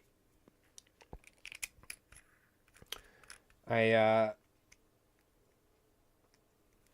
some point, when we get done with the fly tying stream, I gotta charge everything up, clean up the car, load up the car with all the fishing gear, and then we'll head out and fish the incoming tide. The thing is, the wind's kind of blowing like a mofo, so it might actually not be very good for this spot. So I don't know, I'm still debating on what I want to do.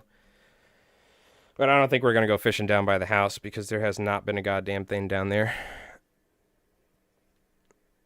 I think I'd rather go somewhere where I know for a fact we got better chance of getting something. So you can't even see it, but essentially this is going to be tied in like this. How long do we want it to be though? Like, going a full 10 inches here. It's about like 9 or 10 inches right here. I think that's what we're going to do. I don't want to make it freaking gargantuan. Need to bust the yak out? I know, believe me, that's what we're doing. That's what we're doing. I'm waiting on some money right now, but I'm waiting to get paid, but I'm going to re-register the truck in my name. Get it inspected because I need to drive it to get it inspected to have the emission system reset, and then just take the kayak and go kayaking until I get the boat fixed up. That's what we're going to do. It's what I've kind of figured out. So, I'm going to show you another little trick, by the way. Oh, I had some amazing fishing like that, Doc, for sure. So this is going to sit like this. I want to pinch this so I could tie it easier to the hook. So I need to think about this. If this sits like this, it's going to sit flat. I need to pinch it sideways like this.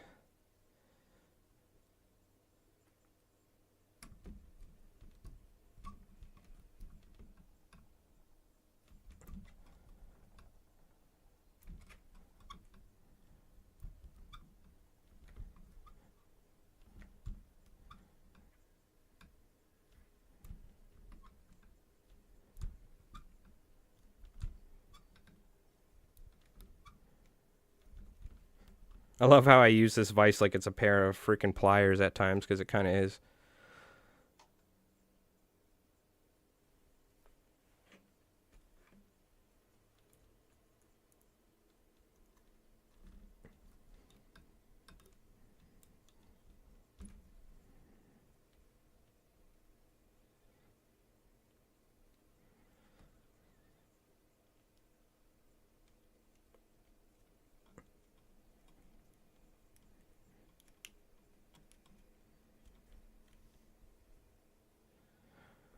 All right. You can't, it's fly so long you can't almost see the tail, but.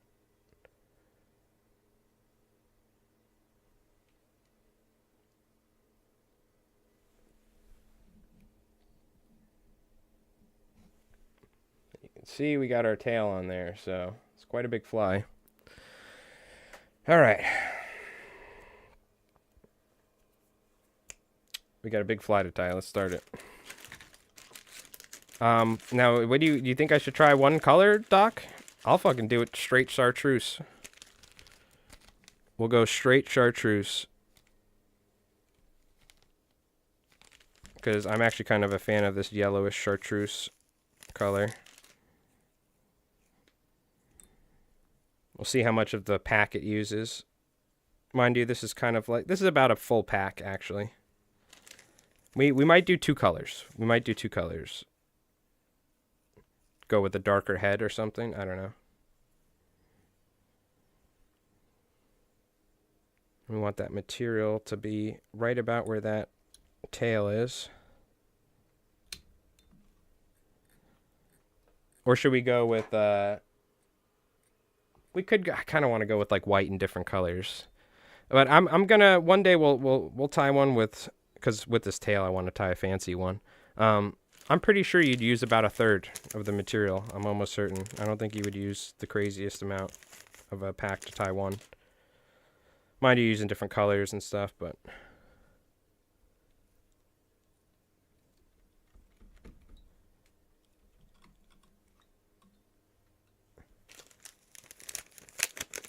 Yeah, definitely want to, I don't know, are we going to go for a bunker with this one? Or are we going to go slightly different colors? I don't know. We might go with the bunker, but slightly different colors.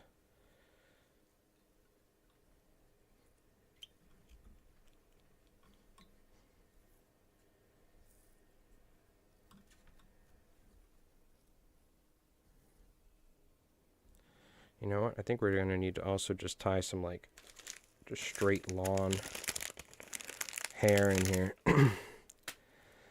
Ah, these damn Temu ads. Leave me alone. I'm sick. Get rid of that crap. Ooh, some Prof. I haven't listened to Prof in a while. You know what? Let's take this off. I'm going to tie a straight piece on there first, because we need, this is a little bit longer.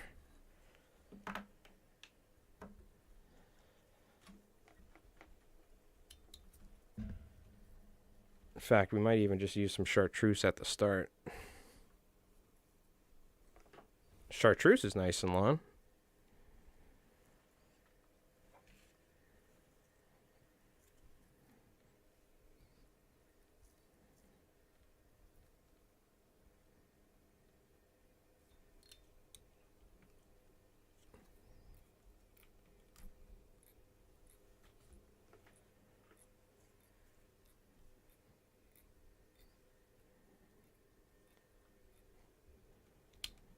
If you're looking for a really good artist, I think I've told you guys this, but Prof is his name.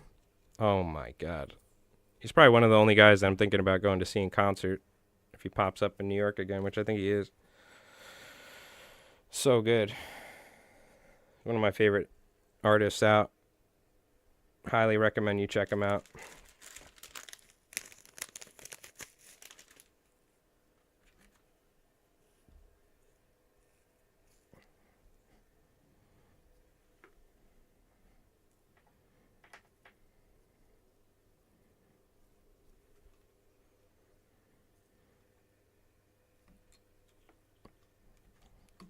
Again, we're essentially just V-tying. Start off with some lawn stuff here.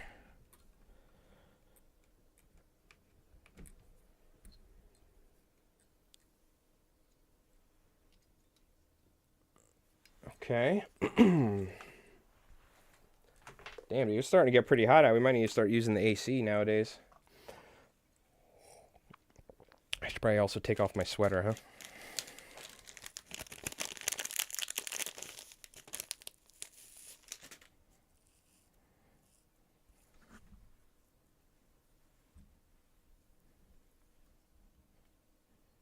I want to make sure, like, our hair's long enough, right? We should actually make it. I gotta make sure I tie this stuff pretty long.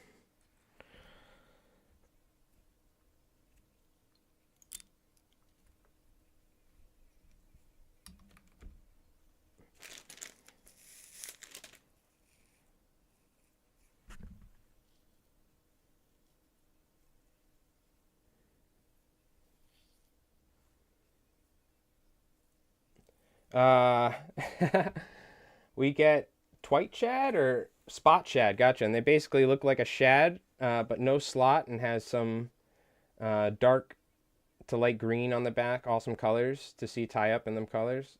Oh yeah, be awesome to see them tied up like that. I could look it up, Doc. It's called a spotted shad, a spot shad, or no, a twite shad. It's called, or something. I could look it up and we can tie one.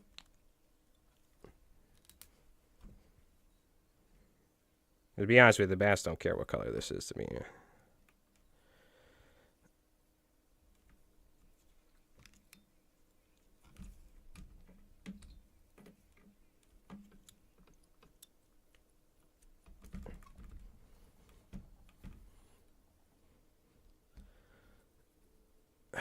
This is like, damn it. It's like almost a little too long, but the hair is just not reaching. I gotta make it longer here. I gotta tie in some lawn pieces.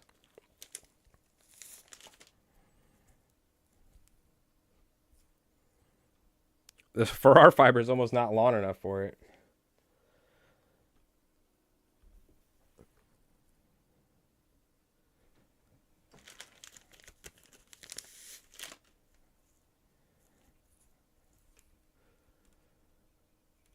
Yeah, almost kind of, as much as I kind of screwed up a little bit. It should be a little shorter. Hold on, bear with me. I'm gonna undo this, and I gotta make it shorter. I made it too long, dude. Way too long. Before I do this, rookie move, rookie move.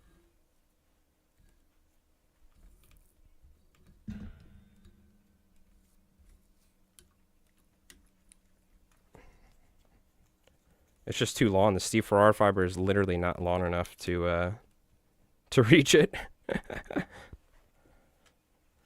Let's see what I'm doing here in a sec. Hold on.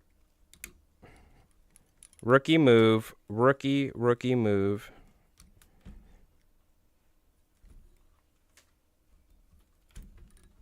I'm just going to retie this. A Twatey shad, or a Twatey? Alright, give me a sec. I'll look it up.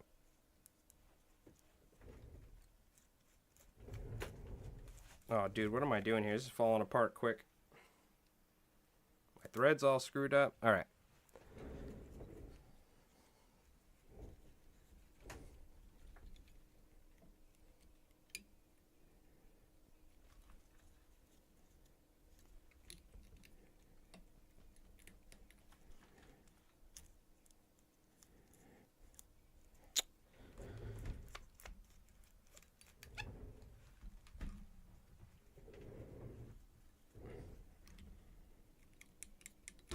Okay, we gotta cut this shorter for sure. Make that right about there. It was just too much. It was too long for my Steve Ferrar fiber to actually even reach it.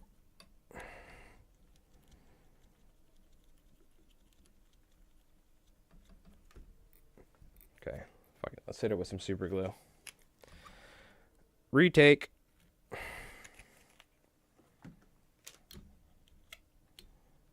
To be fair, I don't really play with these mono tails a lot, but there was a miscalculation on my part.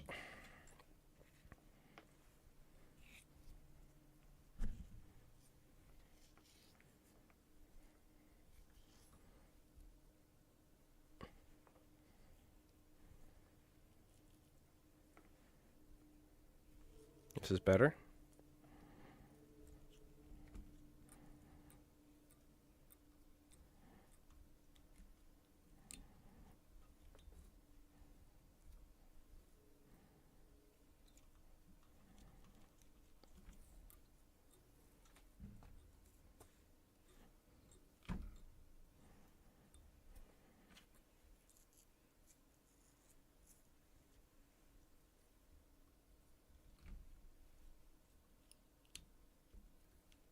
Tie this right in the middle. Make sure it's long enough.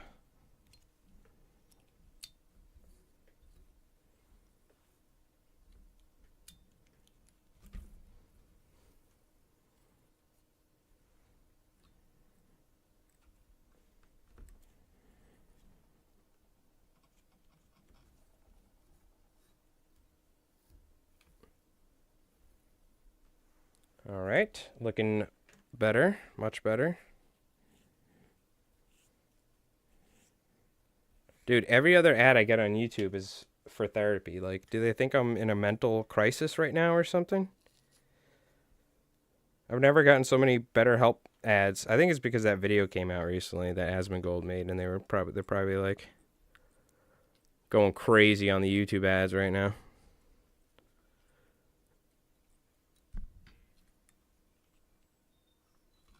Guarantee you.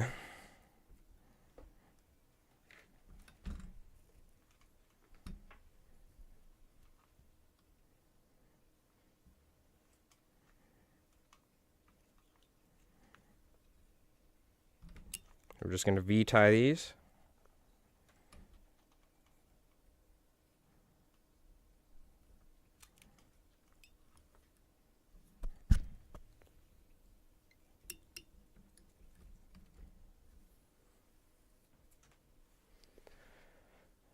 All right.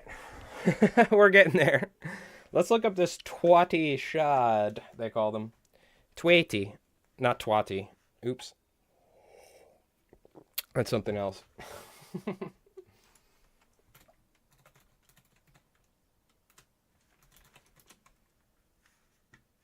Oh, wow. They look very similar to Manhattan.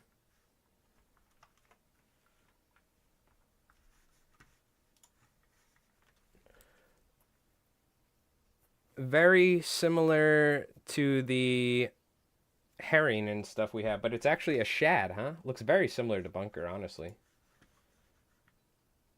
So bluish purples, olive teals. Yeah, we'll do that. This is essentially like a herring, honestly, an Atlantic herring. If I go to...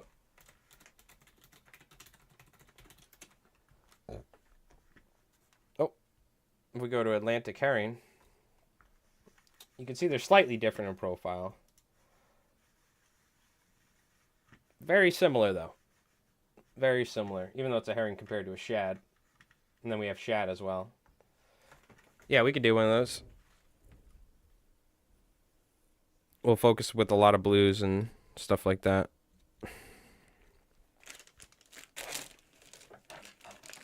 Do do do do do do do do. I'm using a little chartreuse and white at the start to get a nice base for the body, and then we'll go to more white. Then we'll switch to pinks and blues and stuff.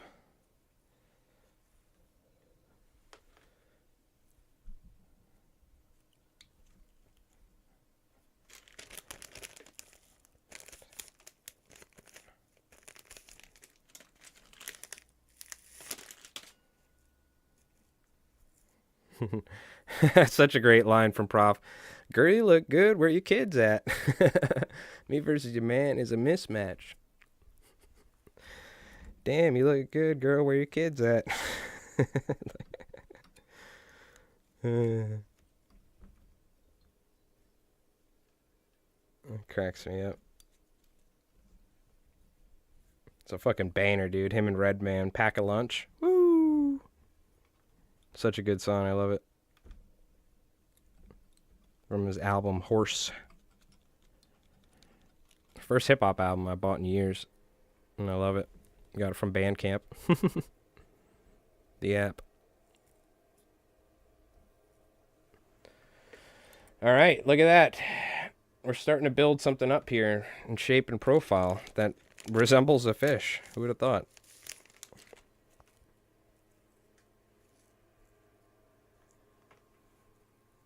Oh, God, these fucking landscapers, bro. It's ridiculous.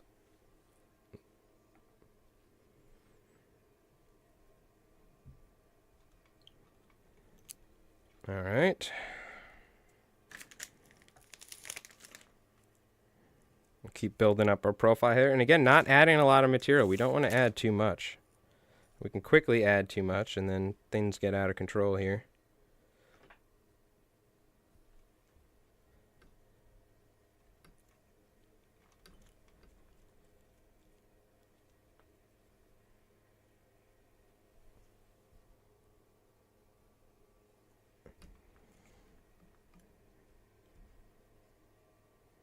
Yeah, it's pretty amazing how many giant houses are on the east end of Long Island. Millionaires, you know, or billionaires. Crazy large houses. They never go there, but the landscapers are there like 2 times a week spraying pesticides, fertilizers, fucking gas-powered lawnmowers all day. Like, Jesus Christ, dude. Now, mind you, I don't live in that area, but I live in the poorer areas, but so much landscaping out here for people that never go to their houses. It's pretty crazy. Just think about how much resources and energy is wasted. How much money.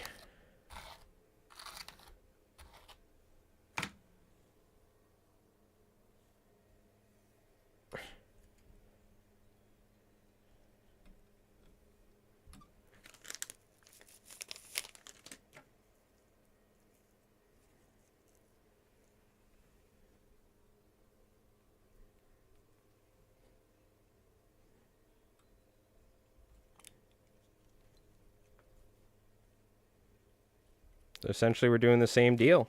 Just moving up the hook shank, V-tying. Not adding too much material as we go.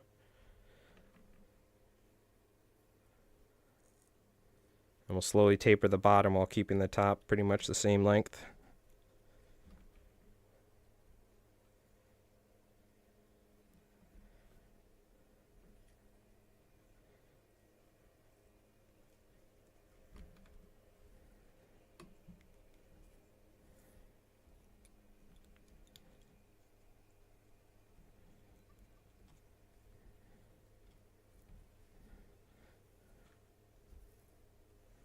All right. We're cooking. We're cooking at the moment. I've seen one of them robot mowers. Crazy. Don't even have to go outside to cut the grass. Yeah. Oh, yeah. Does anyone here use Roombas? I've never tried those things, but I wonder if people unironically like use Roombas and they work good. I think from some people they do, but I think you just need to have a house where you don't have crap all over the floor. Mine would be like bumping into everything.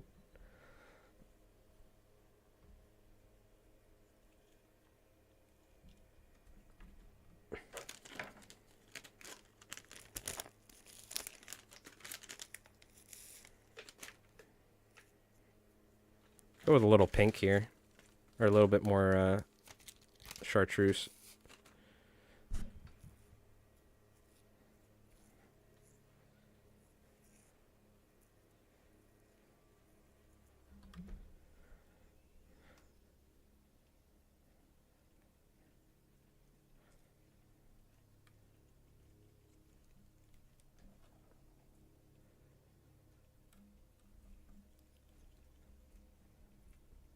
And again, it's all about just not adding a lot of material. We want to keep it light because it really does add up quick and then you can't cast the damn thing.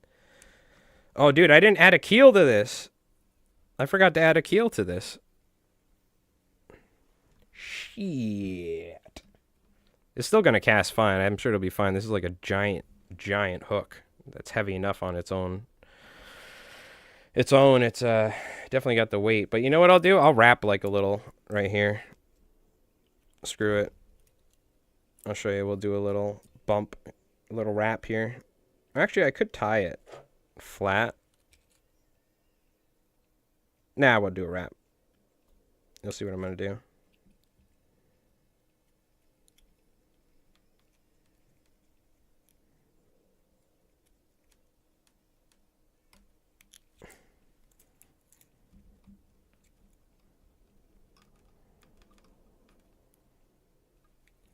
Could just do something like this, honestly.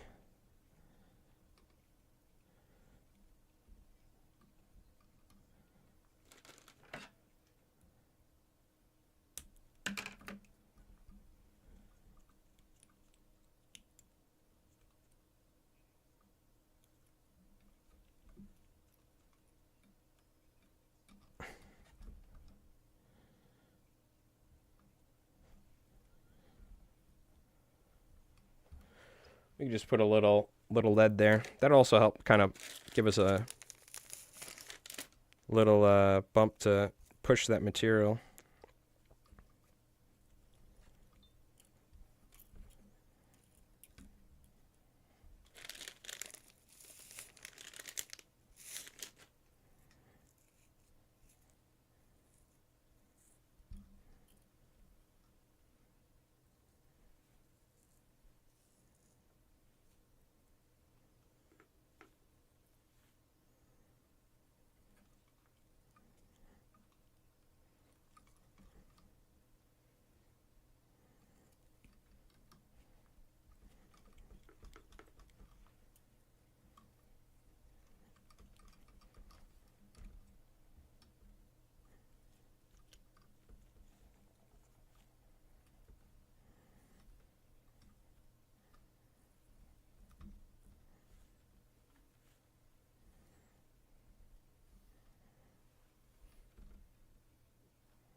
Nice.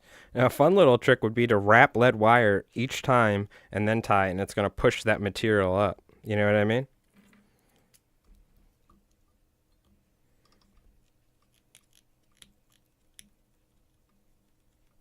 Let's try it.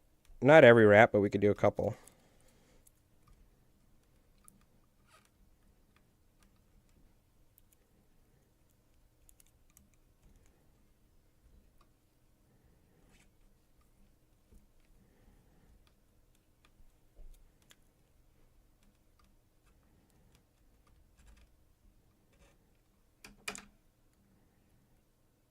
Where did I wrap it? Where do I want to cut it so there's an even amount of weight? Probably on this side like this.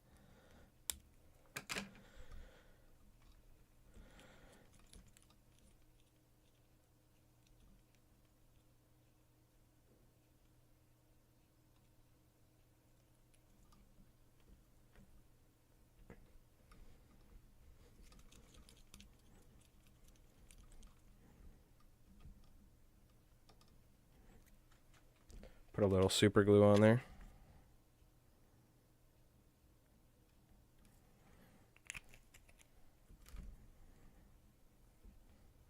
It'll definitely help build up that top and bottom profile for us for sure. By the way, I hope everyone's doing good. I hope you're having an awesome day. Hopefully you've been enjoying the stream, and we're going to be going to do some fishing later, so if you want to check that out, you can check that out on Twitch. That's where we do our live streaming for fishing. Hopefully in the future I'll be able to stream to YouTube as well, but I need to get a better IRL setup.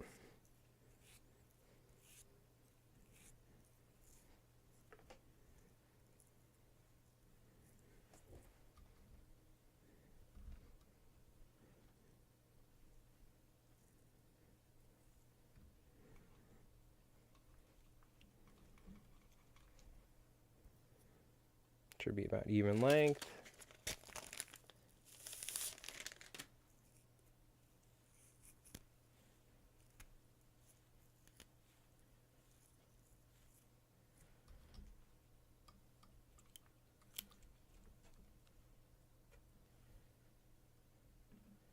And then we fold back.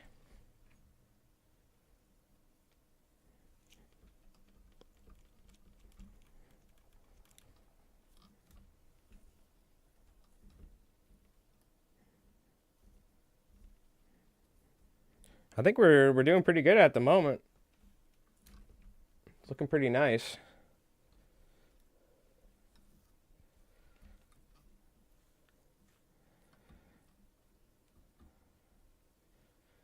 Let's get a little bit of angel hair in here.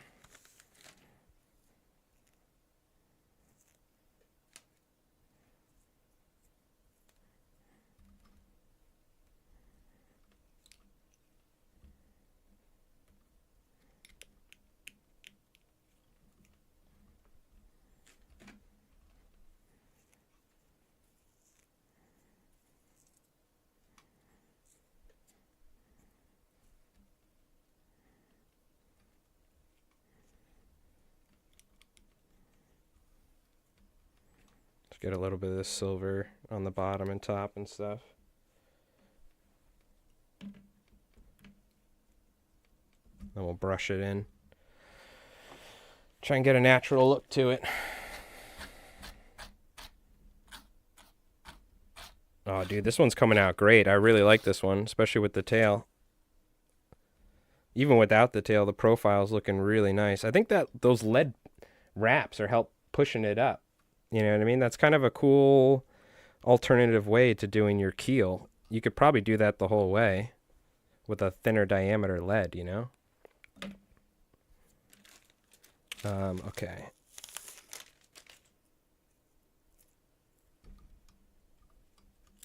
Keep moving up the hook shank here.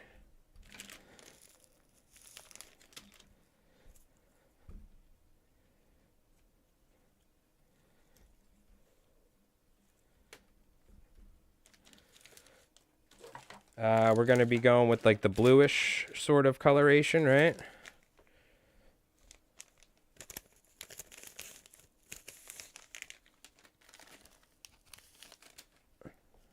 So we'll go with some pink and yellows, and then we'll go with the teals and the blues and the blacks and grays. We're going to blend them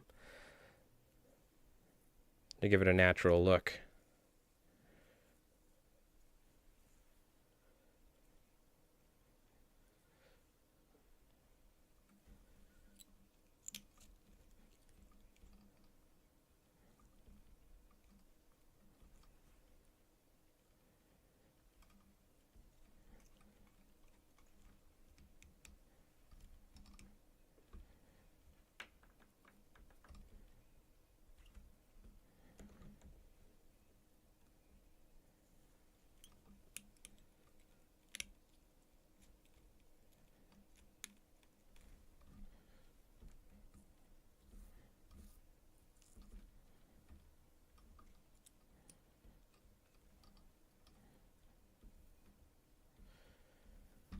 Ooh, this thing's looking sick, bro.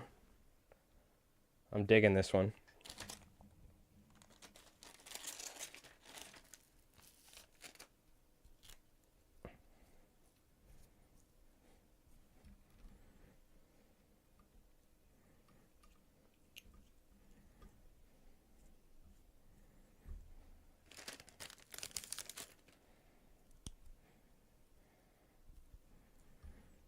Damn, Method Man goes so hard in this song.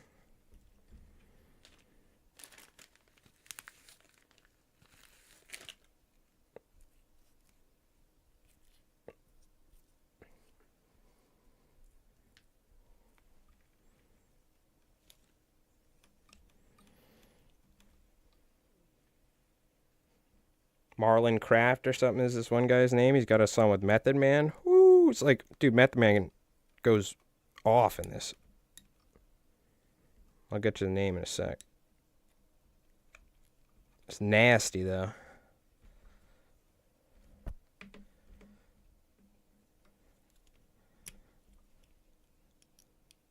Got this thread bump at the front. It's going to be tricky to work this thread with, but we can do it.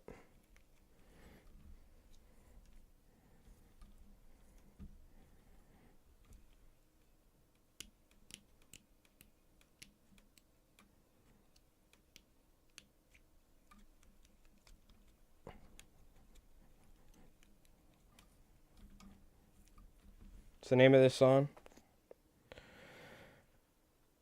Marlon Craft, Muggsy Bogues, featuring Method Man.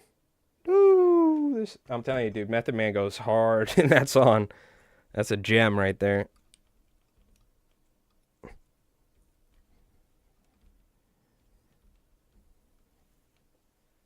Fucking sick, dude.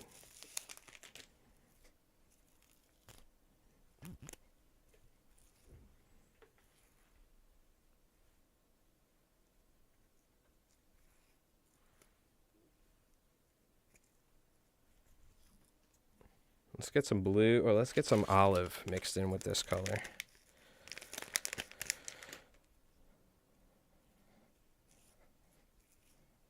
Kind of blend it by hand.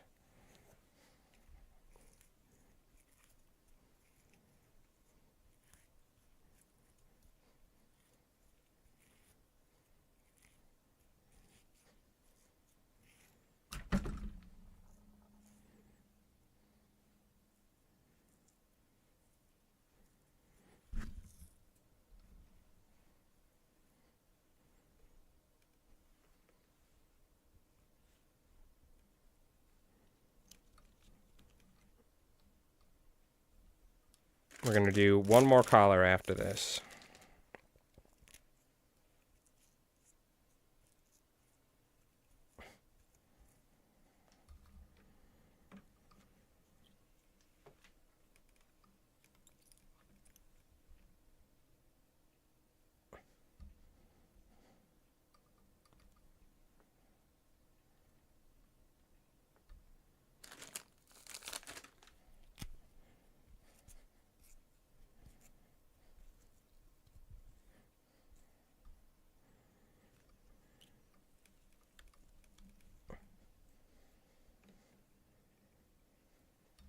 Let's add some blue.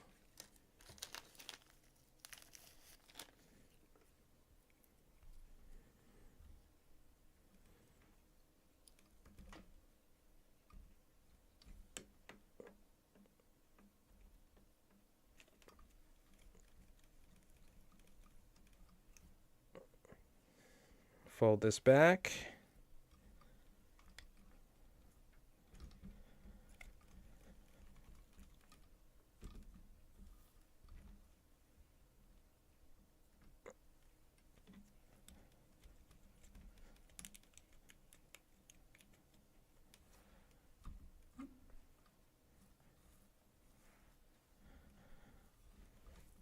Okay, we're looking good.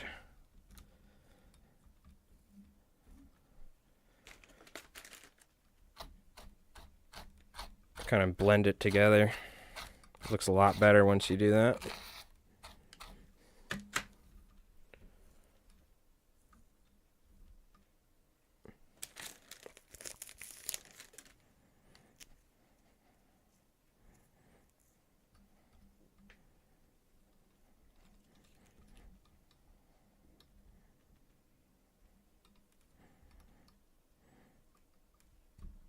I'll go with a little bit more on top here. And let's get some of that darker colors in there. Where did they go? Yeah, go with like some blacks or something. And a little bit of gray.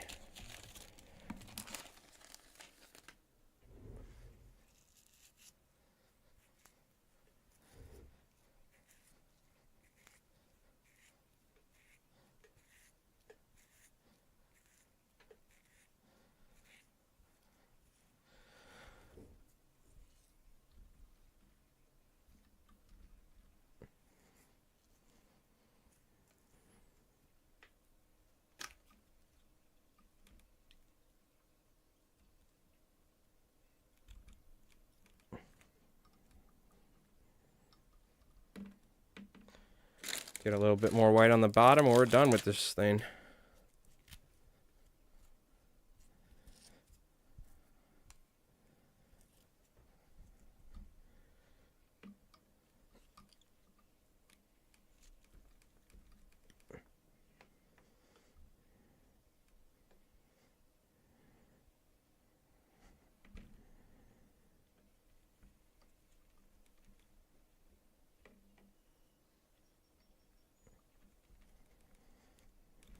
Okay, looking good.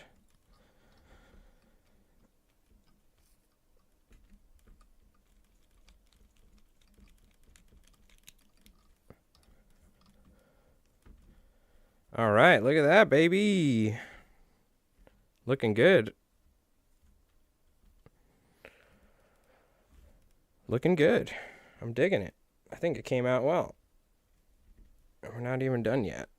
Hit it with a brush. God, I'm so hot right now. I got to take my sweater off.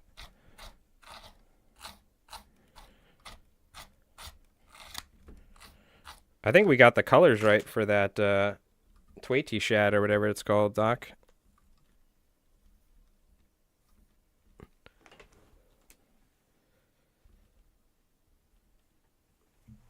Oh, dude, this this thing looks pretty sick with the tail. I love the tail on here. Shout out to Ian Devlin.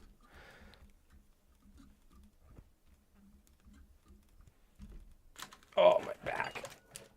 I'm gonna need to take a break here in a second. Stretch around a little bit.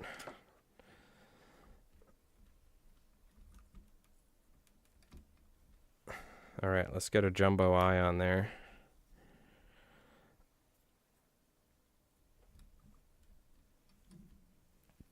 Let's kind of just get a good look at it here.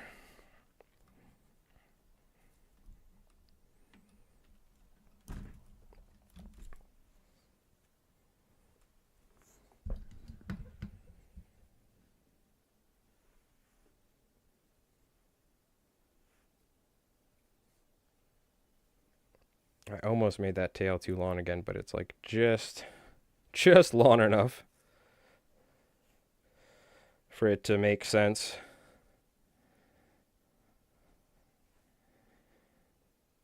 I could have made it just a tad shorter, but that's okay. That's okay.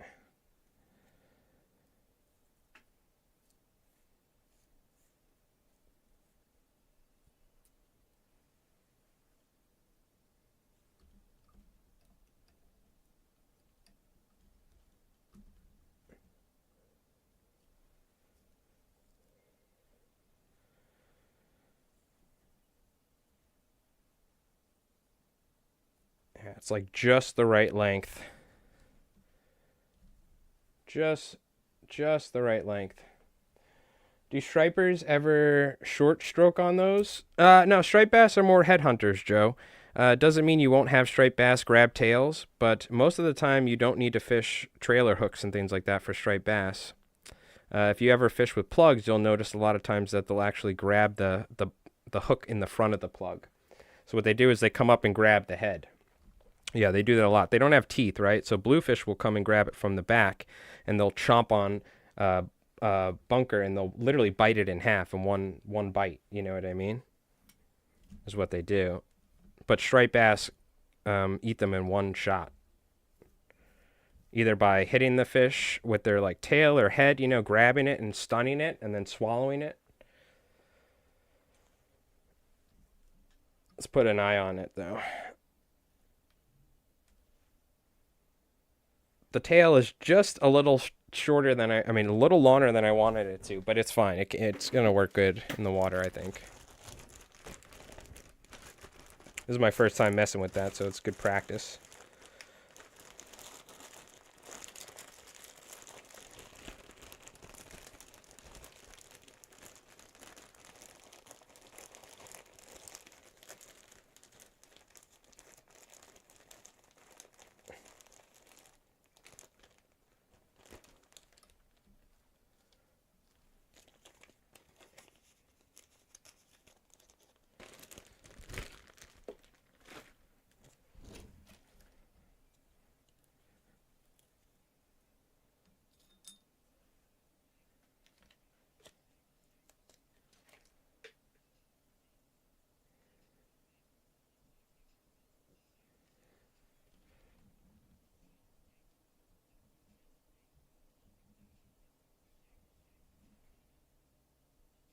Let's put the eyes on here.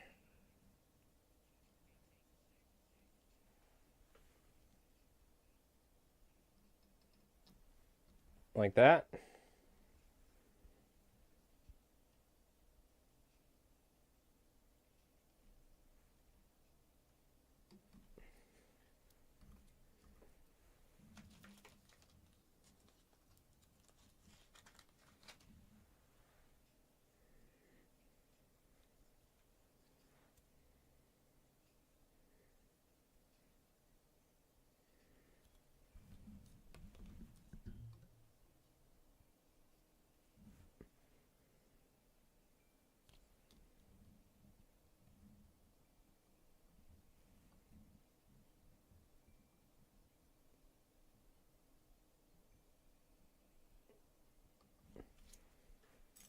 Let's get these eyes positioned right.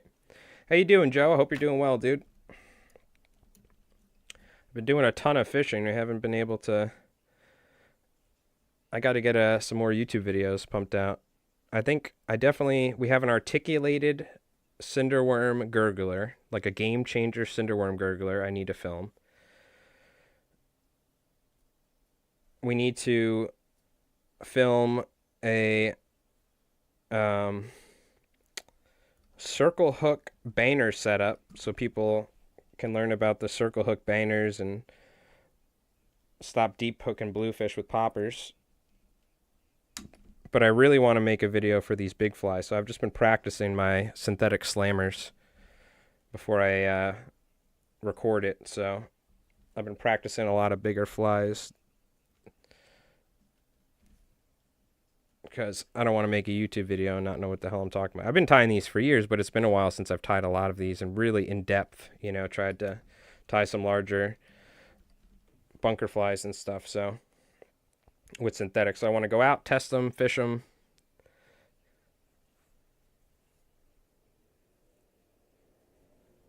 And there we go. You can barely even see the fly, it's so big, but we got our yellow tail in there. The material is just long enough. I wish I made it just slightly longer. Right? Just slightly longer. But I mean, that's pretty good right there. I'm pretty happy with it.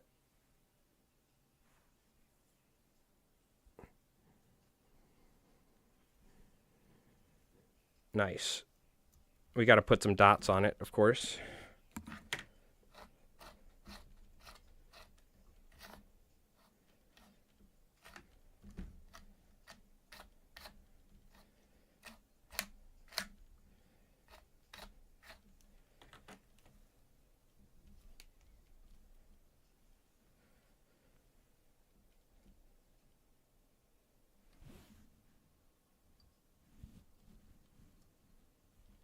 Looking good. Looking good. Oh, hell yeah, dude. This thing's sick. This is a nice fly. I'm digging it. Let's put some dots on it. It is so fucking hot right now. I feel like it's like 70-something degrees. My room is steaming.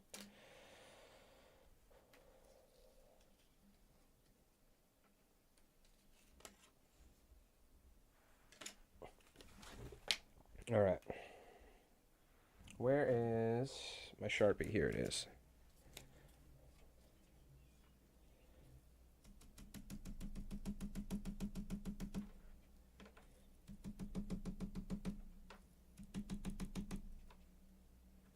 I'm going for an accurate Twitty shad with the multi-dots. Doc, what do you think? Oh, that looks sick, bro. Sheesh.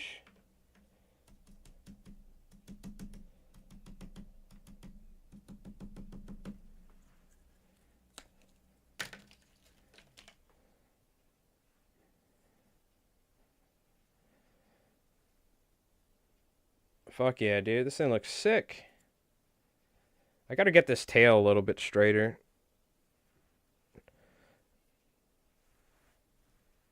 I wonder if like putting like a piece of easy body on the entire tubing, on the like a tubing over the entire thing, like would be beneficial. You know what I mean? And keeping it like straight, if you will. Yeah, oh, God, I wish I made it just a little shorter, but that's all right. I think it came out pretty good. I think it came out pretty good. It's like just the right length. This is a big fly. This is definitely a big fly. This is like a Block Island fly or something, or fishing up on the sound of Long Island, for sure. Or like an offshore sort of thing. And I'm going to go fish it from shore. You know I have to go throw this later, right? And like see if like a big bluefish will fucking come and chomp it. I want to see what it casts like, you know what I mean? But I'm curious if like putting a piece of easy body on this will help like stiffen it up and keep it straight. You know what I mean?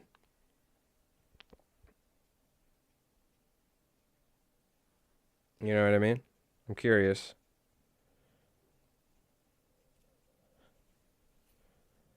It's just about the right length. Little long, but that's okay. And this thing in the water is just going to be like swimming like that. It looks better on this side when you have it like that. All right, sick, dude. This came out really well. I'm really happy with it.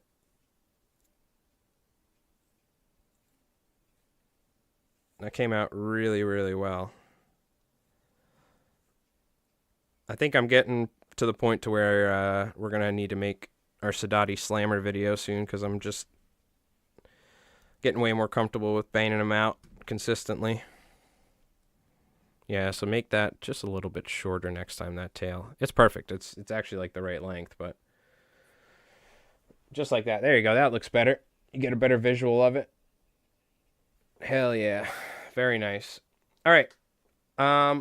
Taking a quick little break. We're going to tie one more fly, and then I am going to make some food, clean up, charge all my equipment, and we're going to go out and do a fishing stream, all right? So just give me a break. Just give me a second. We'll be back in a moment. I'll put on some music, and I'm just going to leave this fly up because this thing looks sick.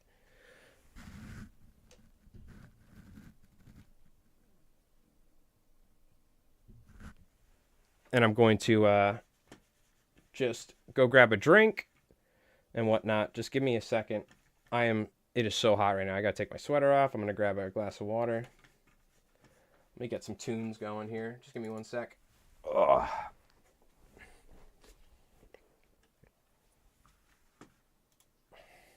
That came out really well. I'm digging it.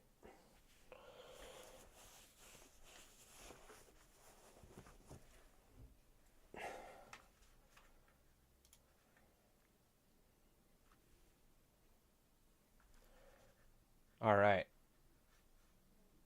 I'm going to go stretch real quick. I'm going to go wash my hands to get this lead off my fingers and enjoy looking at this beautiful bunker fly. I'll be back in a moment, all right, chat? So don't go nowhere. We'll keep on tying. And then we're going to go do a fishing stream on Twitch later, so get some tunes going. All right, I'll be back in a moment.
Alright. Sorry about that. Hey, Hong Kong Fooey, how you doing? Hope you're doing well. Yeah, this thing came out very nice. Oh, I gotta hit this thread in the front, don't I? I'm gonna retie this up front. Hold on.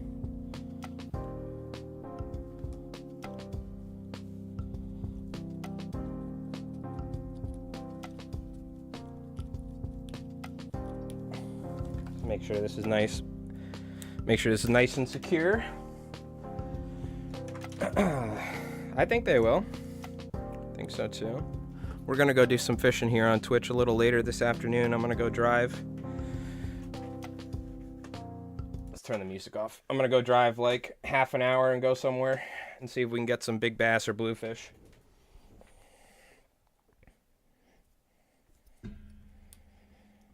Yeah, big Sadati slammer, and this is with the additional tail inspired by even Ian Devlin, Captain Ian Devlin. I wish I made the tail slightly shorter, but that's all right. We've been streaming, what, 3 hours? I want to tie another fly.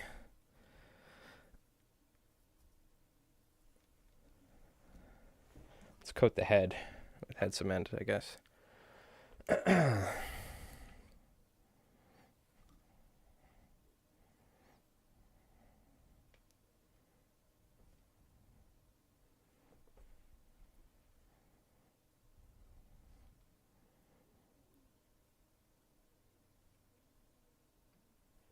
Okay, there we go. Where's the other one? Oh, I hit the other one with some head cement too. I think I forgot. Here's one without the tail. This is more of a bunker imitation. It does kind of look like a mahi though, huh? With the coloration and the big fork tail. That's what I was saying. This is almost like an offshore fly. You could certainly go catch probably tuna with this. Tuna eat, you know what they use for big tuna, big bluefin? They use 10-pound bluefish, live bluefish as bait. So you'd be surprised what a bluefin tuna can eat, by the way. 500-600-pound bluefin tuna, they can eat a bunker like it's nothing. You know what I mean? You could see the one with the tail and without. I'm definitely going to have to straighten these tails with some steam or something, though. For when we tie some beast flies, I'm going to pre-prepare the monofilament. Okay.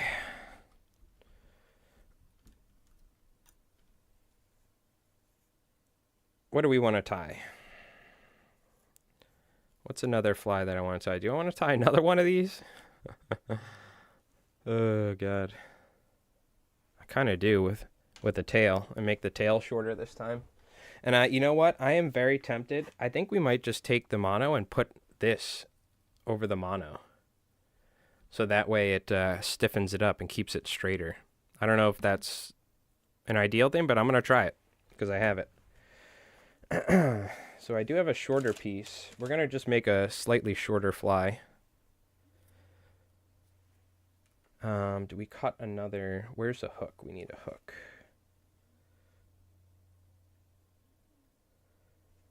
Give me a sec. Get some tunes going for myself.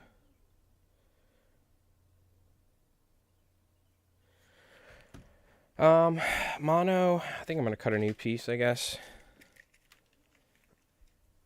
The hook. Do we want to use one of these? I'm going to use one of these Bob Clouser hooks. Bob Clouser signature 4-aught, because I tied another synthetic with this and it was really nice.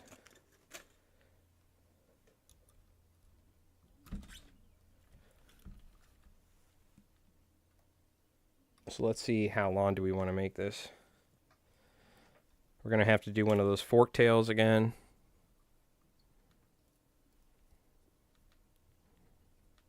Yeah, let's do it like something like this.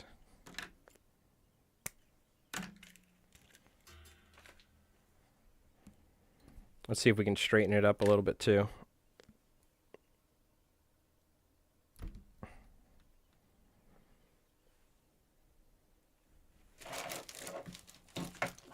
God, my desk is a mess right now.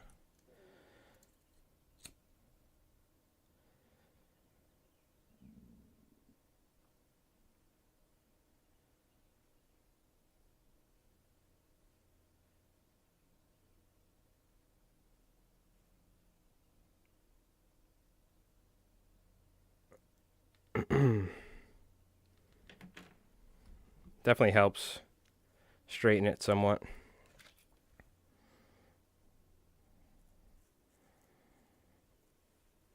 Yeah, I'm thinking we do it like this.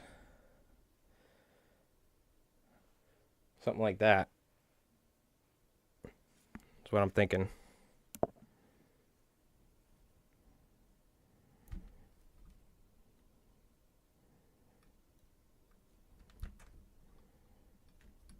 Put our little tag on the end to stop that thread from slipping.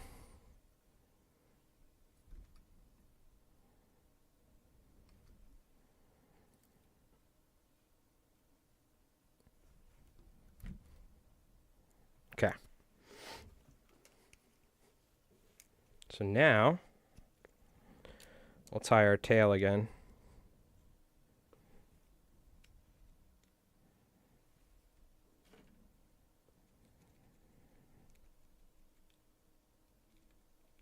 Put some thread on here to kind of stiffen it.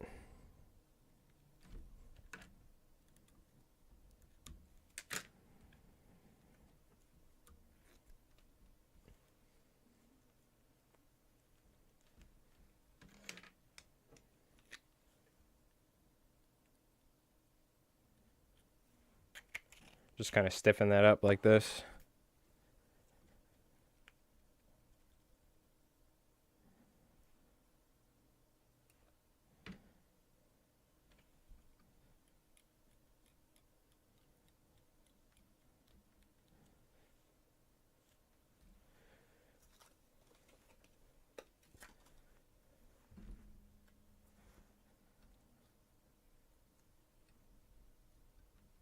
A little bit of super glue will help stiffen that up as well.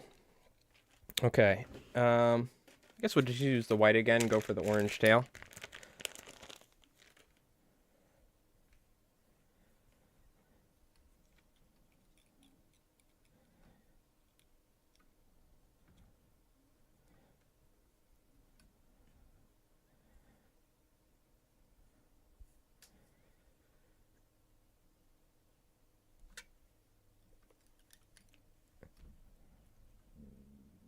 God, I could hear my stomach rumbling. I'm going to have to make some food before I head out and go fishing.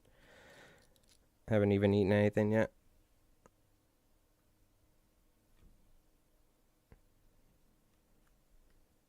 Wrap that down like this. And we're just going to tie like 3 or 4 of these, moving up the hook shank. And keep folding it back. I think I needed, last time I didn't add as much as I wanted to, so when I hit it with the resin it compressed. I'm going to make sure I tie it a little bit thicker this time, the fork tail. Oh dude, I didn't even take my sweater off. I'm an idiot. Oh, I'm going to do that here in a sec. It's way too hot for me to sit here in this sweater. With the lights and the cameras and the computers going.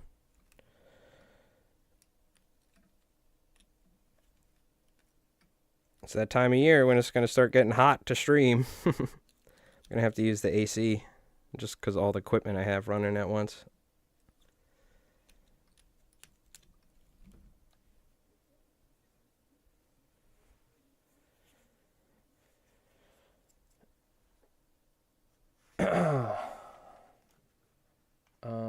Yeah, give me. I'm taking the sweater off, dude. It's too hot. Give me 1 sec.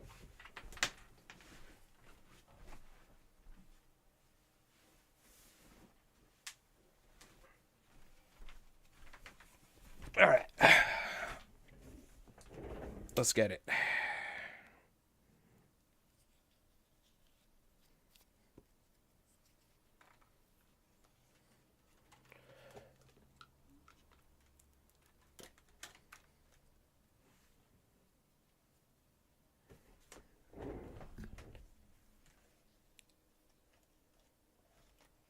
All right.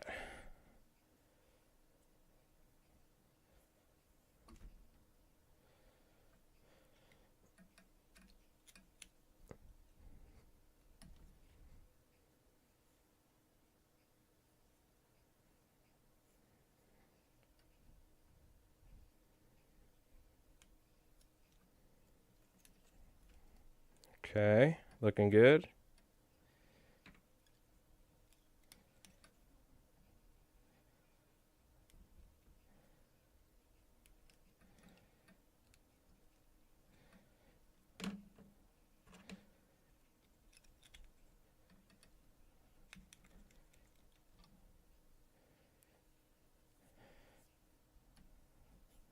We'll do one more tie here, and then I think we'll be good.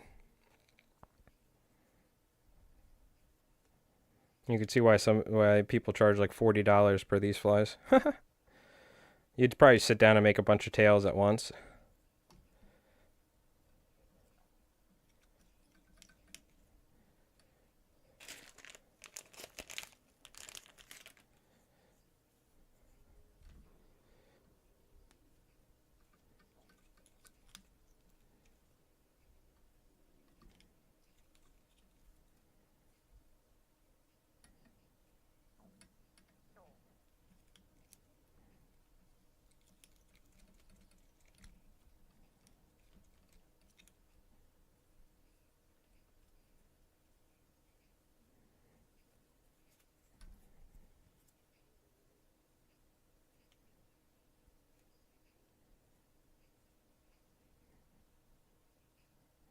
All right, we got our tail.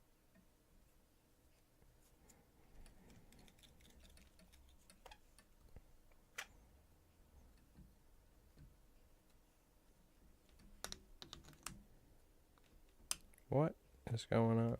There we go. Tell you what, though, when we're done tying, I'm going to be ready to go do some fishing. I'm ready to go outside and get some fresh air.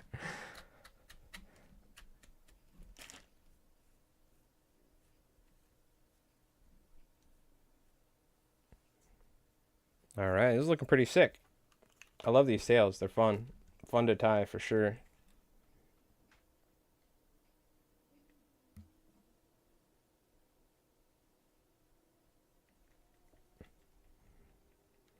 Oh, that's right. I want to hit it yellow.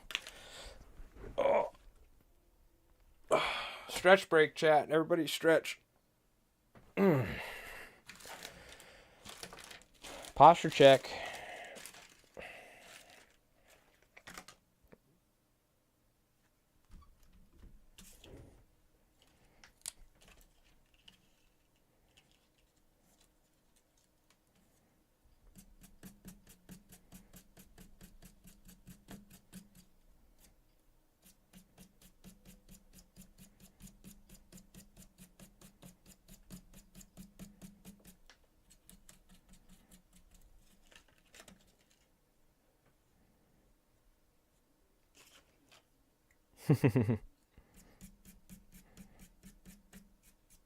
Yeah, I have a pretty bad back, so I have to make sure I stop and stretch every once in a while. It's pretty important, just sitting down all day, you know what I mean? Working while sitting down.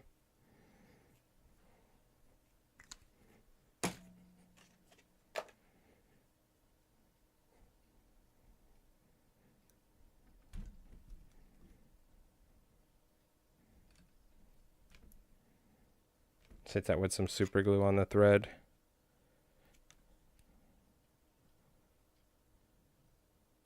Yeah, look at the super glue causes the red Sharpie and thread to turn red. I mean, the yellow Sharpie to turn red. I have no idea why. You see that? Some sort of chemical reaction going on there. That's pretty cool. I don't know what it is, but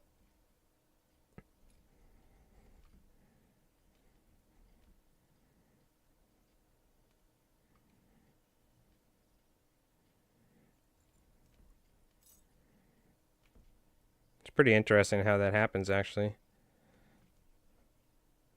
Oh, you know what it is? It's the flippin' Senos laser dub, I think. Oh, no. It's probably the Sharpie. Nope, probably the Sharpie. I'm dumb. It's pretty interesting how that happens. There's got to be some sort of chemical reaction going on there.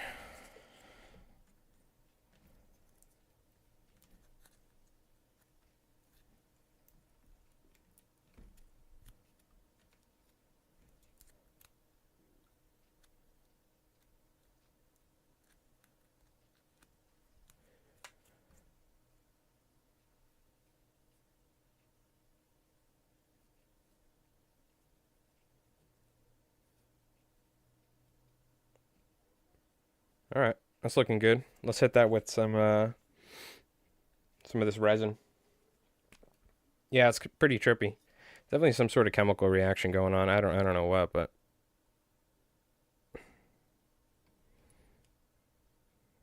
some sort of crazy chemical reaction going on.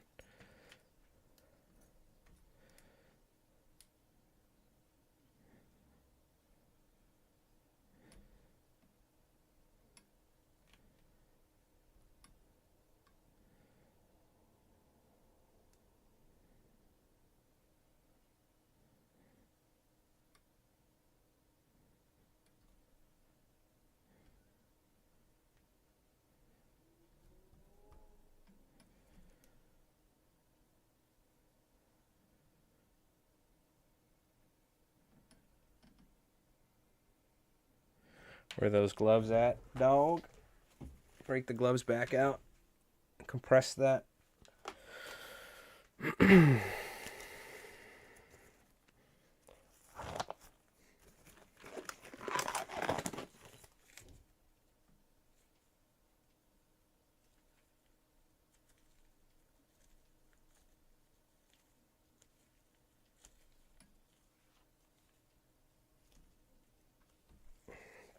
I'm just going to use my fingers to spread it.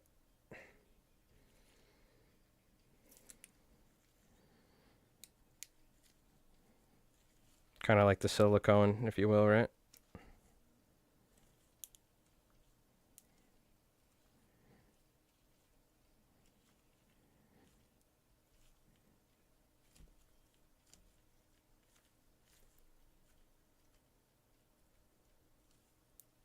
I just want to make sure it's spread so that way it actually penetrates the material, you know?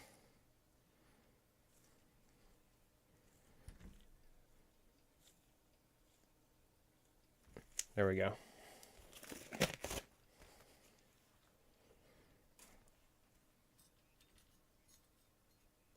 No, it looks really cool. I like it. I'm just curious what the chemical reaction between the super glue, the Senos laser dub, and the yellow Sharpie leads to that. It's pretty interesting. Just hit my bodkin first. Yeah, it really does give it that bleeding look, which is cool. Because if you've ever taken a bunker and foul hooked it and thrown it on your boat and it's bashing around the boat, the tail gets all bloody because it just gets beat up naturally. Or if they're in nets or if they get attacked by fish, they always get all bloodied like this. Yo, Slim, what up, dog? How you doing, Slim? What up, dog?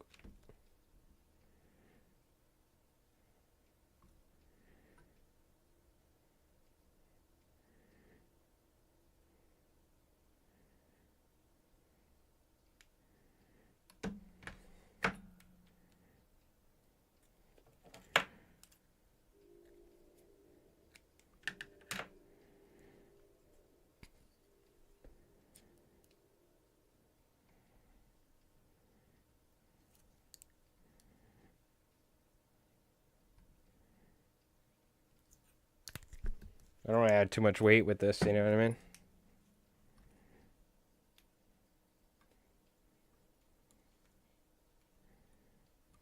Oh, I do want to spread some resin though on the thread.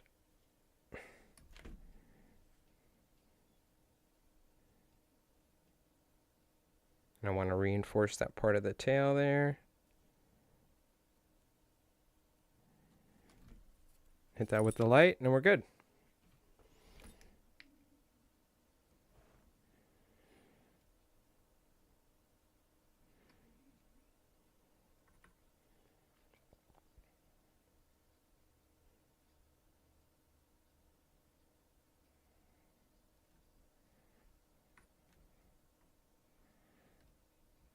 I just heard a line, smoking something chartreuse. Whoa, that was sick. Yeah, we got the Mylar tubing. We're going to do it right now, Doc. Put the Mylar tubing over it. Like I have thin, easy body. Hit that like button. Thank you, Slim. Watch this. I'm going to do an extra step just to make it look cool. Watch this.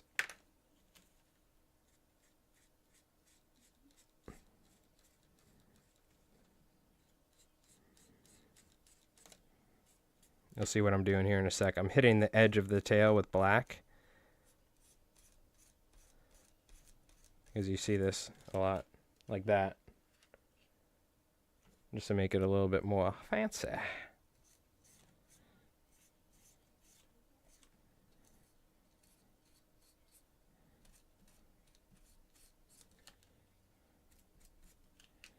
Like that.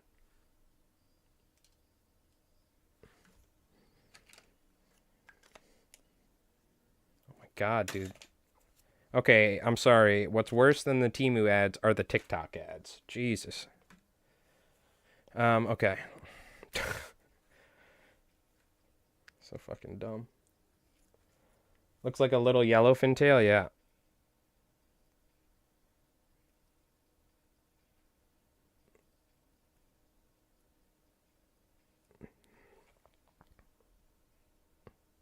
So we have something like this now, and I think that's going to help stiffen it up a little bit.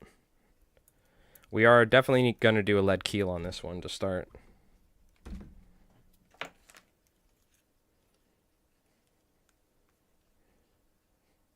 Oh, damn, this is a good song. Let's fucking hit the likes on that one. It's a sick beat.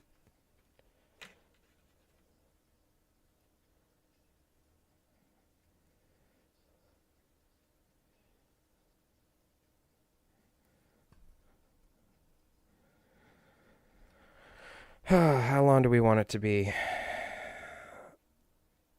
Right about that, I think, is a decent size.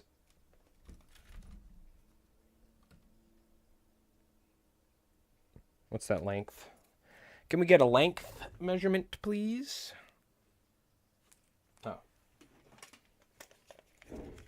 Yo, Bondwater, what's up? It'll be about 8.5 inches, 9 inches. With this length of the hook? Okay. That's good.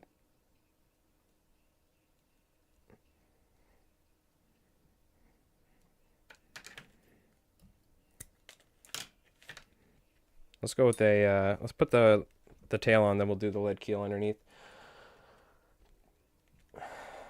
A bunch of blueberry kush. Ooh. You gotta check the gardening section on the Discord.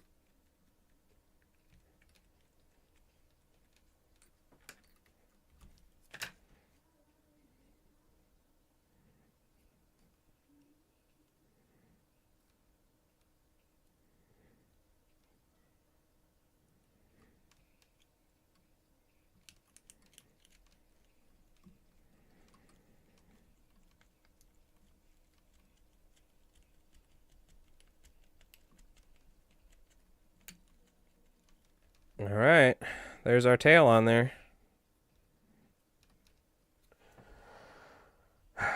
I'm listening to, this is Asaya Rashad. I don't even know who this is. I'm listening to an artist called Buddy, and I just hit the mix on YouTube, so it just plays artists that are like him.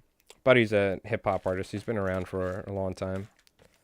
Definitely less recognition than he deserves. Dunkiran? Hell yeah, dude. Let us know.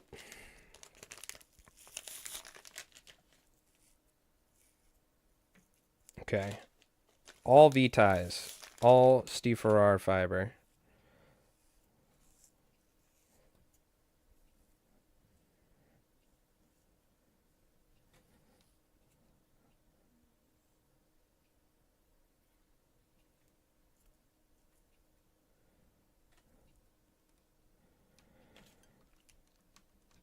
Yeah, there's this guy, I was like a couple of my favorite hip hop artists.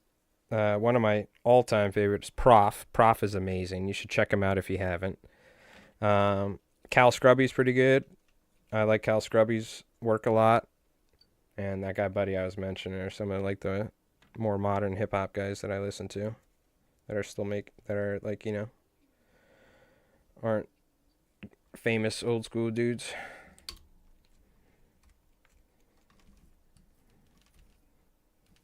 So I want to make sure his hair is, this Steve Farrar fiber is long enough, and we definitely are this time.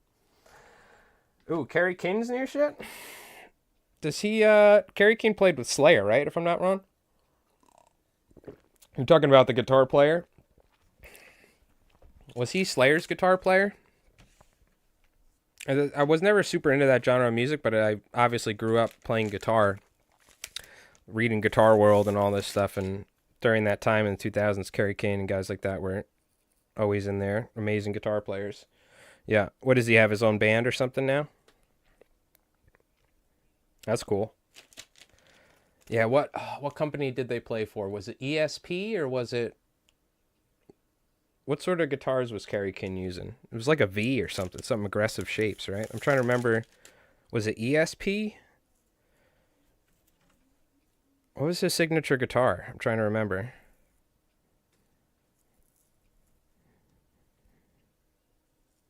What company was he playing for? I forgot.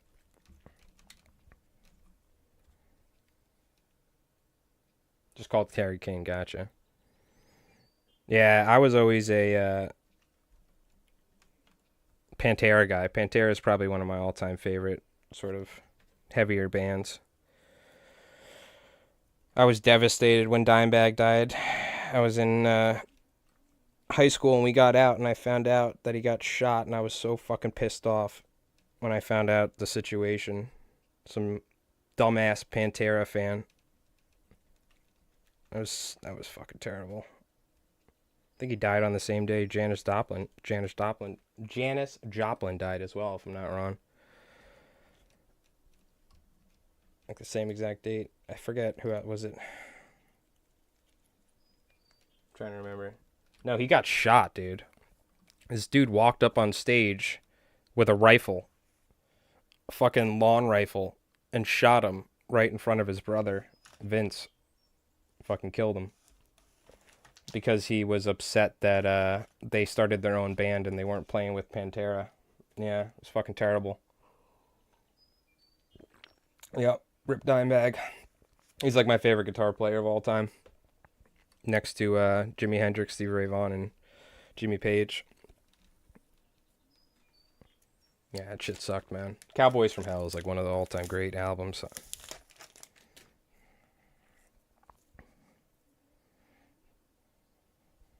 Yeah, rest in peace. One of my all-time greats.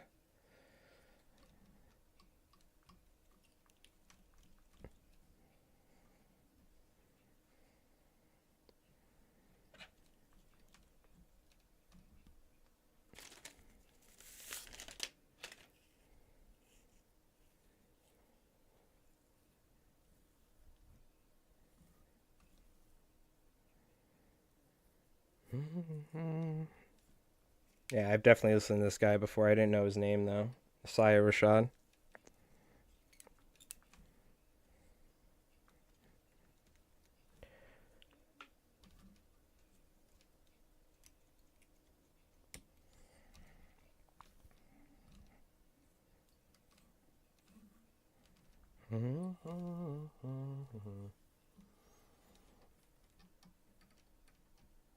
Oh man, yeah, I was still semi my dad, he wasn't into that sort of music. Otherwise, we probably would have gotten to see Pantera or something, but I never got to see him, unfortunately. Yeah, I don't know, dude. And I want to say this was after like 9/11 and stuff too, but I don't know. It was probably some small club out in Texas, I think it was, or somewhere. I don't know. I forget if it was Texas or what, but some shitty club clearly didn't do their job. Some dude just walked in with like a fucking rifle under a like jacket or something. It's crazy. It's fucking terrible. He was just like the nicest guy in the world. Just loved partying. You never see him get like acting like a prick. He was just always, well, maybe a prick. He was a what do you call it? Like fucking with interviewers and stuff. Some awesome videos of him out there doing like guitar. What do you call it? Guitar exhibitions, I guess you would say it, like Guitar Center or like a Sam Ash or whatever, where he's like explaining how to do pitch harmonics and stuff. Those are some really cool videos. You can go and just see him being a normal dude talking to a bunch of guitar players, and he loved it. Meanwhile, he was like one of the biggest guitar players in the world at the time. Dean guitars and Randall amps, baby.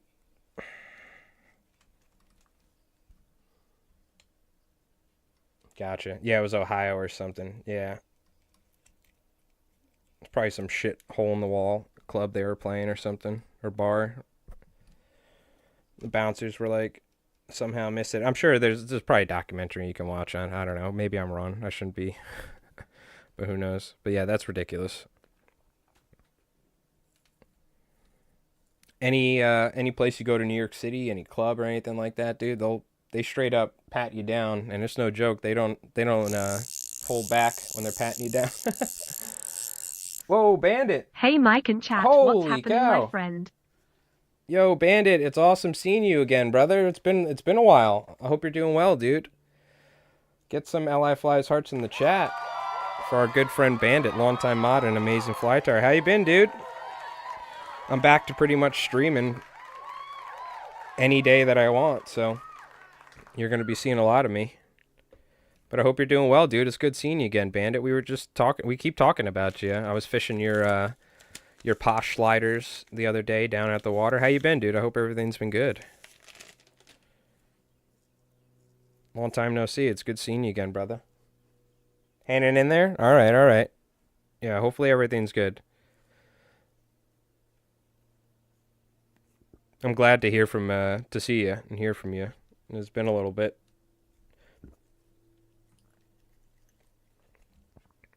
Hopefully everything's going good down there in sunny Florida. Dude, okay. This is like too much. I have like 2 different headphones. Okay. Yeah, we're tying big synthetic Sadati slammers right now. We got big bluefish showed up, so I think we're going to go do a fishing stream here in a little bit and try and get some big bluefish.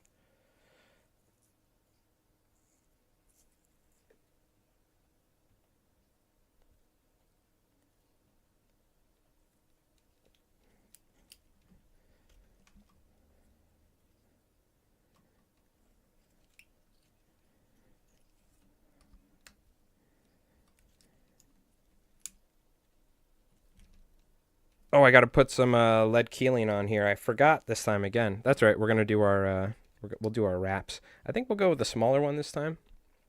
Thinner diameter. We'll do the bumps where we wrap a little bit, wrap a little bit, and it's going to help push the material open as well.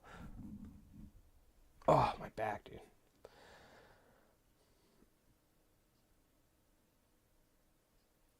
All right, Bandit. Yeah, no worries. Yeah, if you ever want to talk, dude, let me know.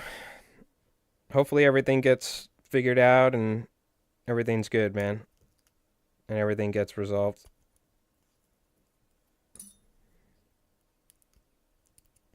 So, we're happy to see you again, dude.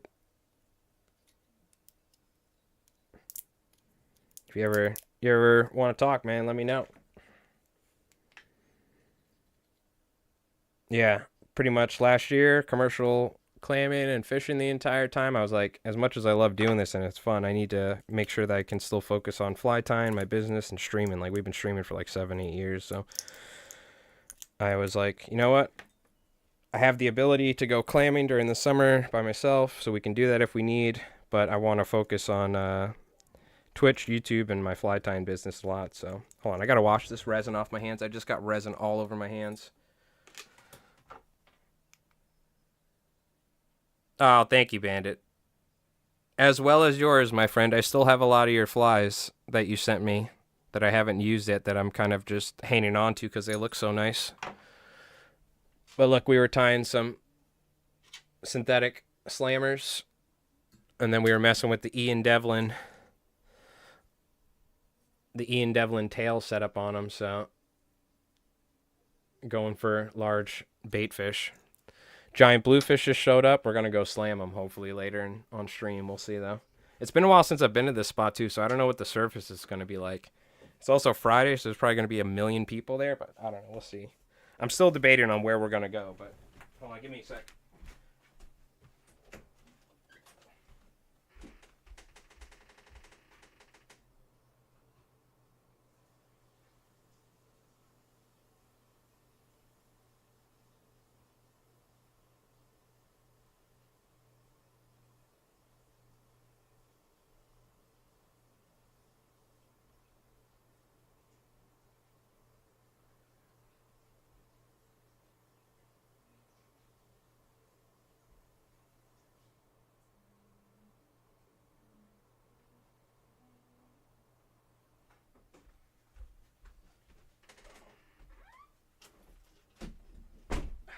hate getting this resin on my hands, man. Oh. I hate getting this resin on my hands.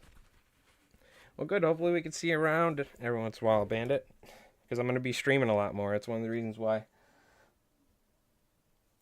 One of the many reasons why I haven't seen a lot of you folks for a while, so.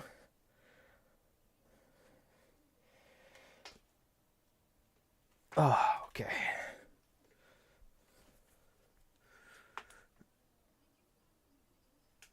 Oh, do my back.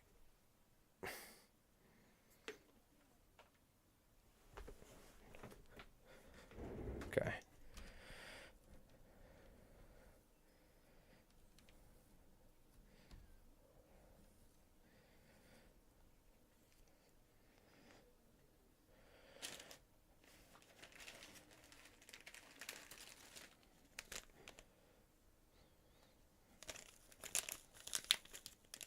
Let's get some of the chartreuse. I like putting the chartreuse in here.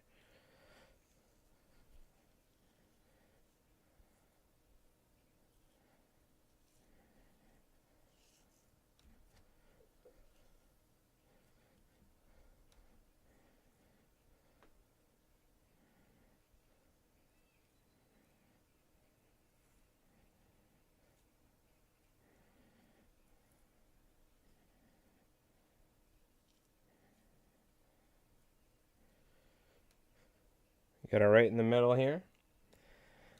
Yeah, sounds good, dude. Appreciate it, man. Thank you again for the resub, brother. Again, I hope everything goes good and maybe we can see you around more often.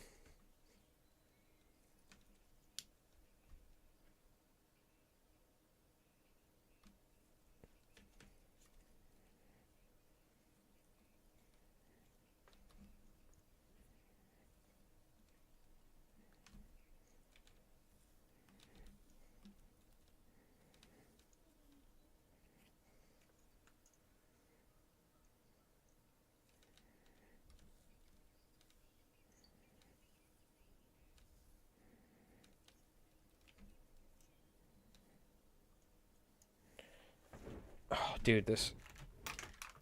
I gotta get a Lawner cord headphones.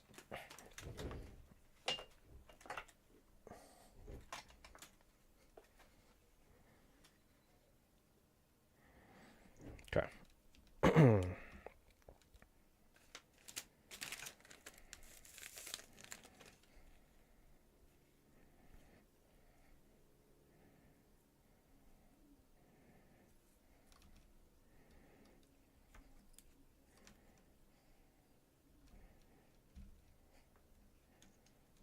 Again, we're just V-tying this pretty simply. Oh, I forgot to do the damn... Oh, we'll do it.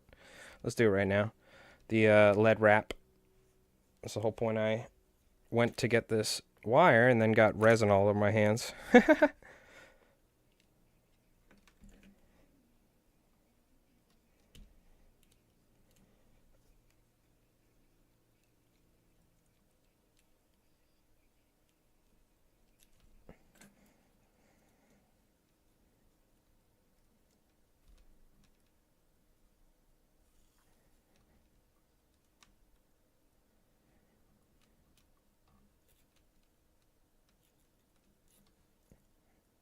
This will help kind of bump the material so we can get some height, but it'll also help give us our keel, which we're looking for.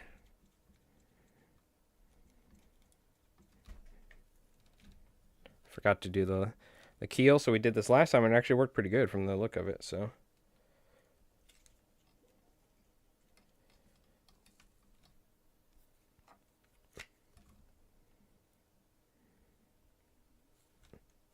A little super glue on there. Lock it down just a skosh.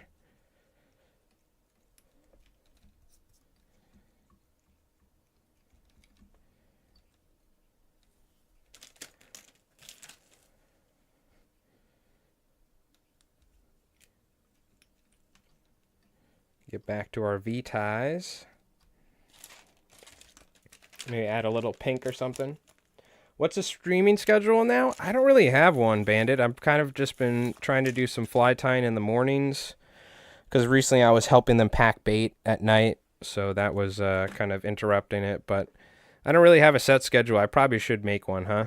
We should probably get back to like certain days a week.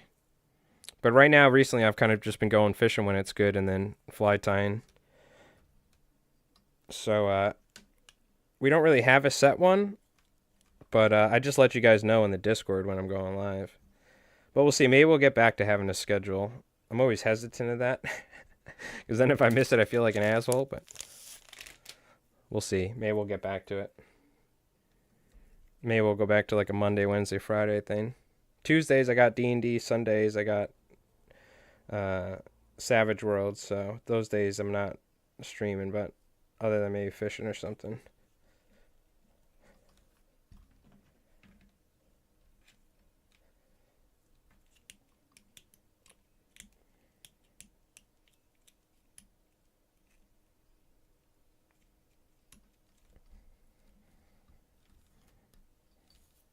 But yeah, we might get back to a more set schedule. We'll see. I'm gonna think about it. Yeah, we got them. If you check our not yesterday's stream, but the fishing stream before that.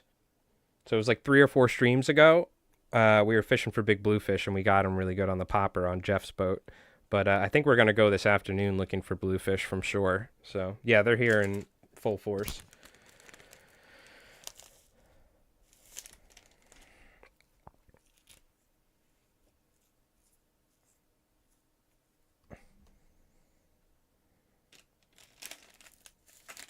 Yep, they're here. We're going to go for them today is the idea. Even though with this wind, it kind of sucks the direction and everything. We'll see how we do.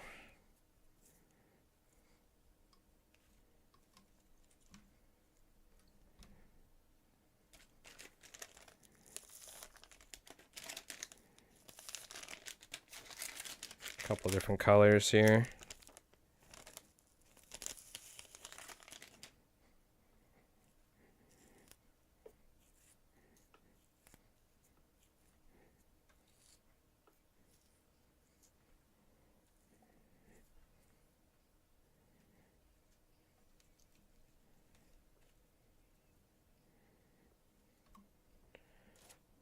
Let's get a little bit more pink.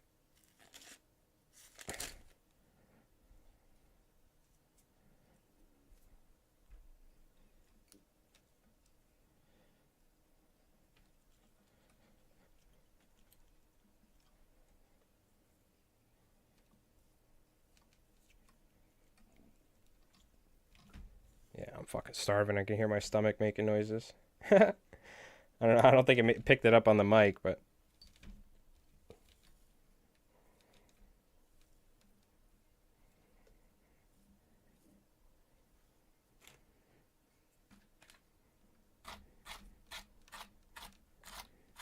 nice thing about the Steve Farrar fiber, when you brush it, it really blends together nicely, the colors.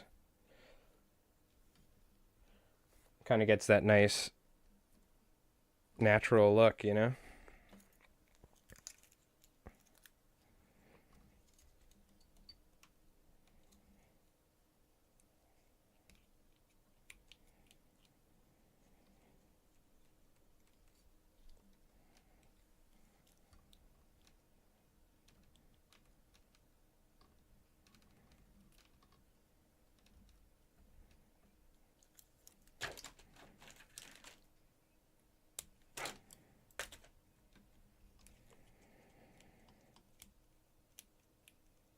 I'm only doing this because I forgot to put the keel in before, but it actually kind of works pretty good. I'm pretty happy with what happens when you... I pushed it out with the thread there, and that was a rookie move.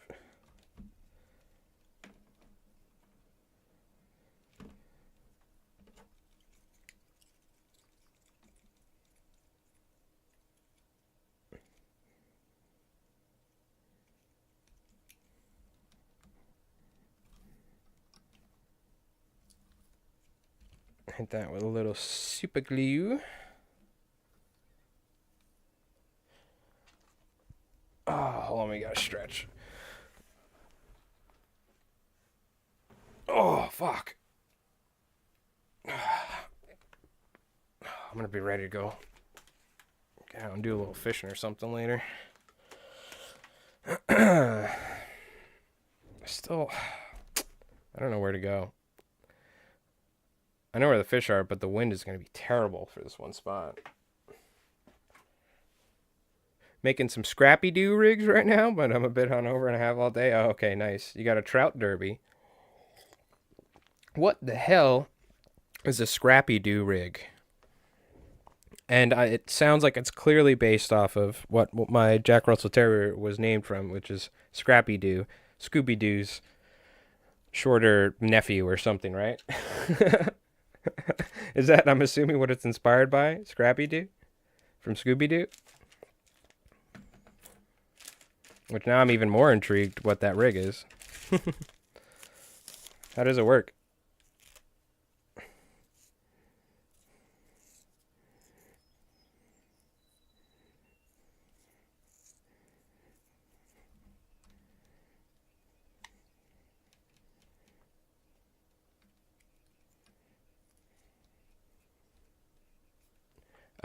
It's the same as a Scooby-Doo rig for bass. Okay, that gives me a little bit more information, but doesn't help me because I've never heard of a Scooby-Doo rig for...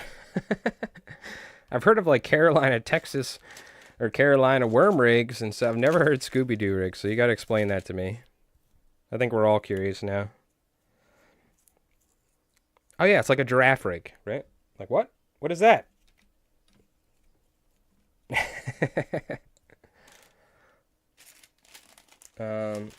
Let's go with some tan and olive.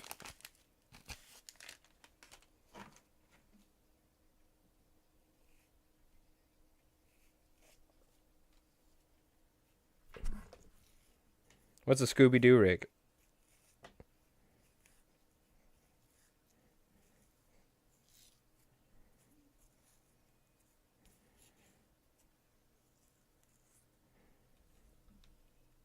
Is it for bait? Is it for like artificial? Use the bobbers or something, I'm guessing. 3/4 inch lead off the hook eye and pinch lead weight on one end. It keeps the hook point up. And simulates it. Oh, okay, very cool. Interesting. For mouse tails, huh? That's pretty cool. Never heard of that.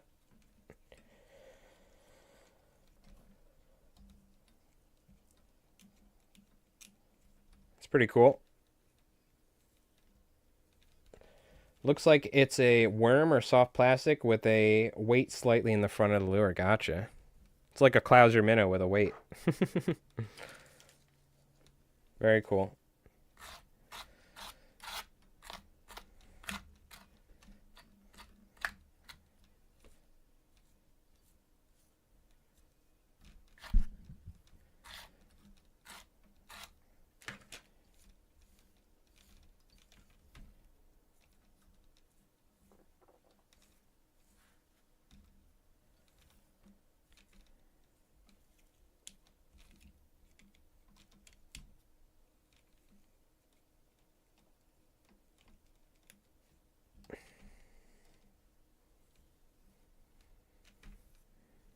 All right, it's looking pretty sick.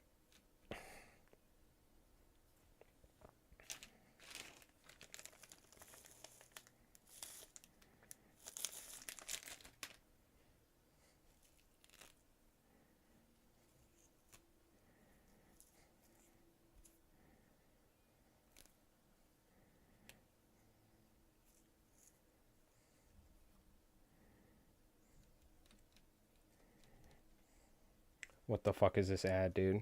It's like a Wicked Witch of the West musical movie or something? No, thank you.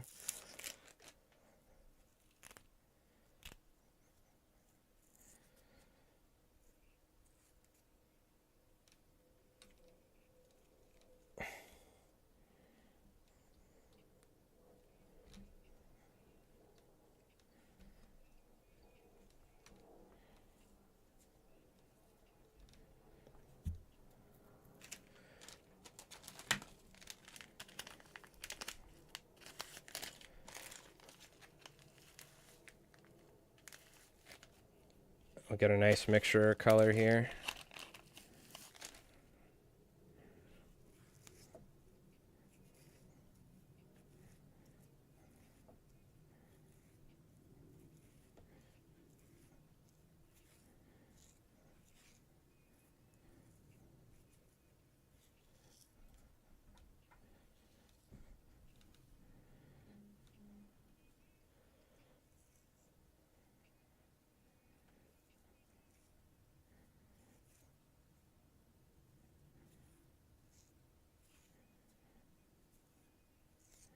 I don't want to put too much on, so I'm going to take a little bit of this out.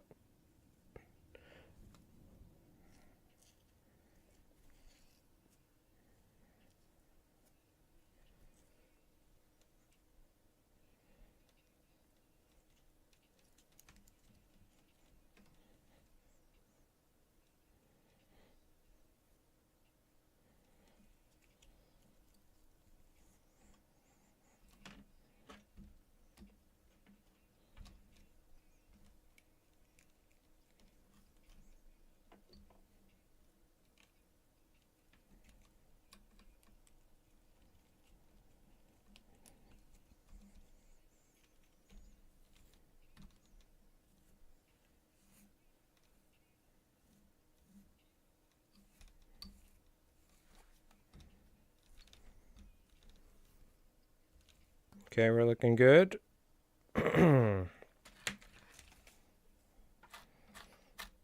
Looks like a good rig. I might give it a try. I posted it. Yeah, I saw, and it was a Stripers Online post too, which is interesting. It's one of the main websites I used to use for fly fishing. I got a good fly fishing section on that website. I think people still are on there, but it's not as probably frequented as it used to be.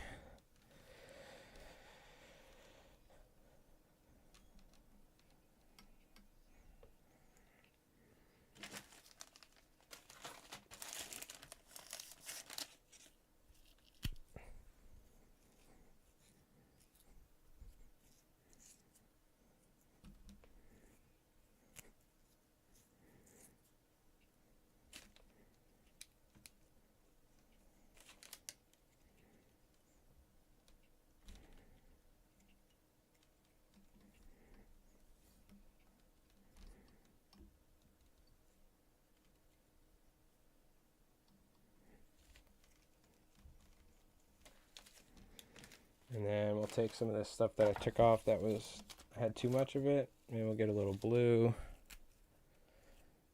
Let's kind of blend this up in my hands. Maybe get a little black mixed in there too.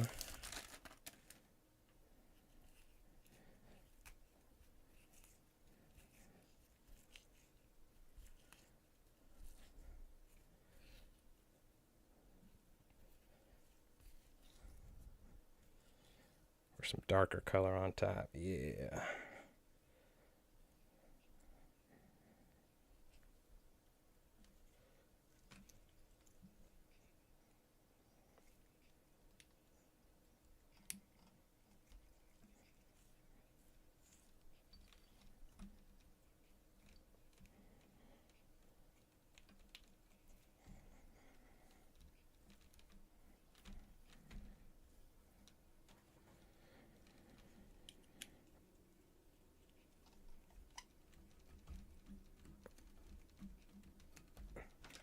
Looking good.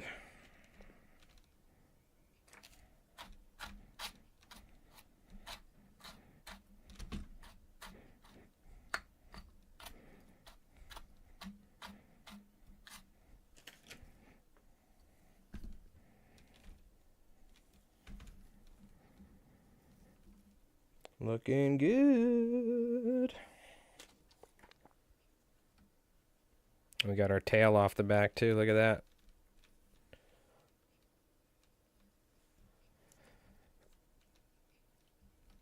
Make sure we spread this out like that.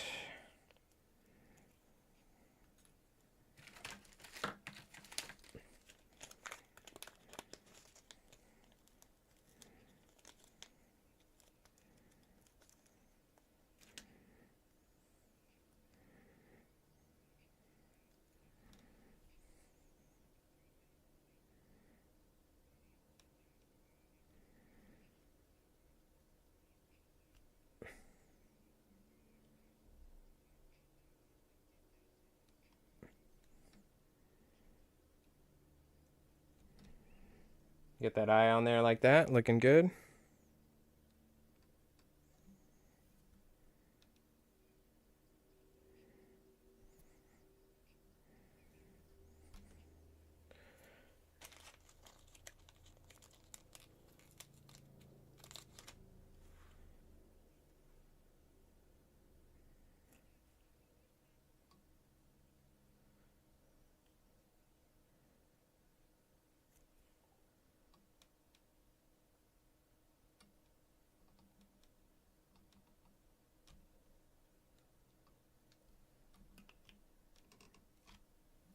Oh yeah, looking good.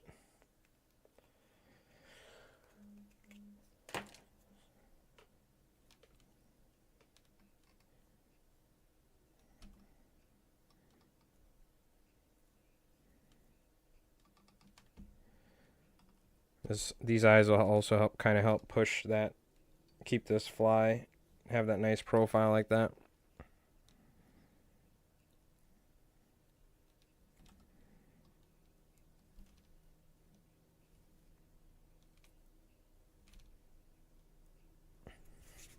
Looking good though. Hell yeah. Dude, this makes me want to go out to Block Island and catch 30, 40 pounders with Mark Sadati is what it really does. I'm asking my buddy Jeff to see if we can actually... He's got a small skiff, 18-foot Hughes, but I'm trying to see if we can take out Mark Sadati with us. I'll probably have to go pick him up. But I'm trying to see if we can get him out to do some blue fishing. If he's out here right now, we'll see.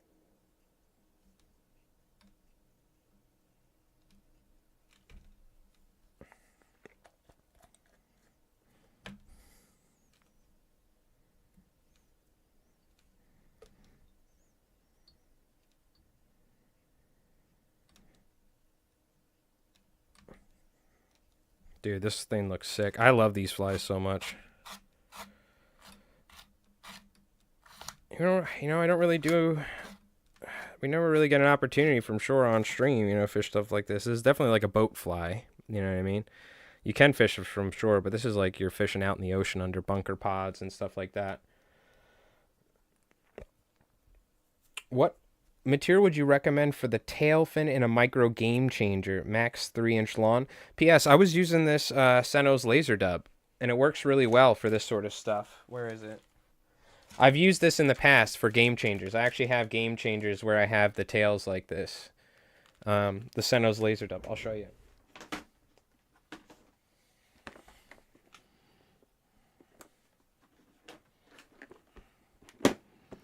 The famous BDSM Choke Me Daddy streamer, for instance, that we used to tie, see that tail at the end? That's made with the Senos laser dub. These are game changers. Articulated, tandem hooked game changers with a bead on there. Reason why I don't fish these is because they have second hook on the back. This is like a trout fly. But we tied this. These are cool. This is just an articulated game changer, but it was part of a meme where we came up with our own trout fly, and the trout flies all have sexual names, so we called it the BDSM Choke Me Daddy streamer. Because the trout guys really come up with some crazy names. You know what I mean? Like, they really come up with some crazy names. You can see this tail as well is also... that Senos laser dub, and I think all I did to maintain the shape, I want to say I just coated it in like some head cement or something. P.S. But for this one, for instance, same thing. Senos laser dub, and I coated it in flex resin. But these ones, I honestly think I just use head cement. Head cement or maybe like a soft tex type thing. Like a thin down head cement. Yeah, it's hard. It's hard. It's semi-flexible. I want to say, so traditionally what you would use for something like that is soft tex, but soft tex is like one of the most chemically toxic fly tying materials ever. Dave Skoke used to use them for mush mouths, and he completely stopped tying them because it's like freaking so toxic. And I used to use that stuff all the time as a kid, and the fumes of it were like, oh, you'd be like dying. So you can use something like that, but I used flex resin. I think you could also use head cement if you really wanted to. But there we go. We got ourselves a nice bunker fly with a tail. This one's a little bit more appropriately sized, the tail. But yeah, look, I think that's already better, Doc, when it comes to that easy body on there, stiffening it. You know what I mean? Very nice. Let's put some dots on it, and then we're going to wrap up the stream. I'm going to charge up all my gear, and then we're going to go fishing later. High tide's in about 3 hours, so I kind of want to fish. I I want to fish soon, but I also, if I wait too long, it's going to be, the traffic coming back is going to be so terrible. So I kind of want to leave around like 7. So let's say we fish for like 2 or 3 hours. I should probably like leave at 4:30 is what I'm going to do, I think.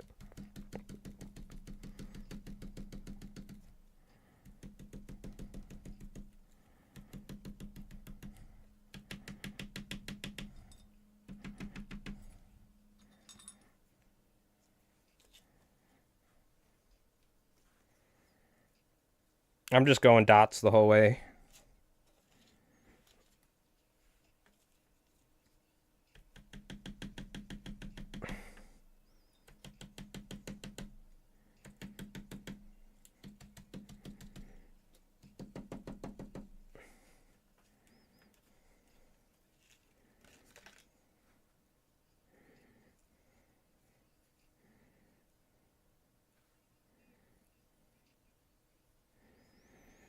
There we go.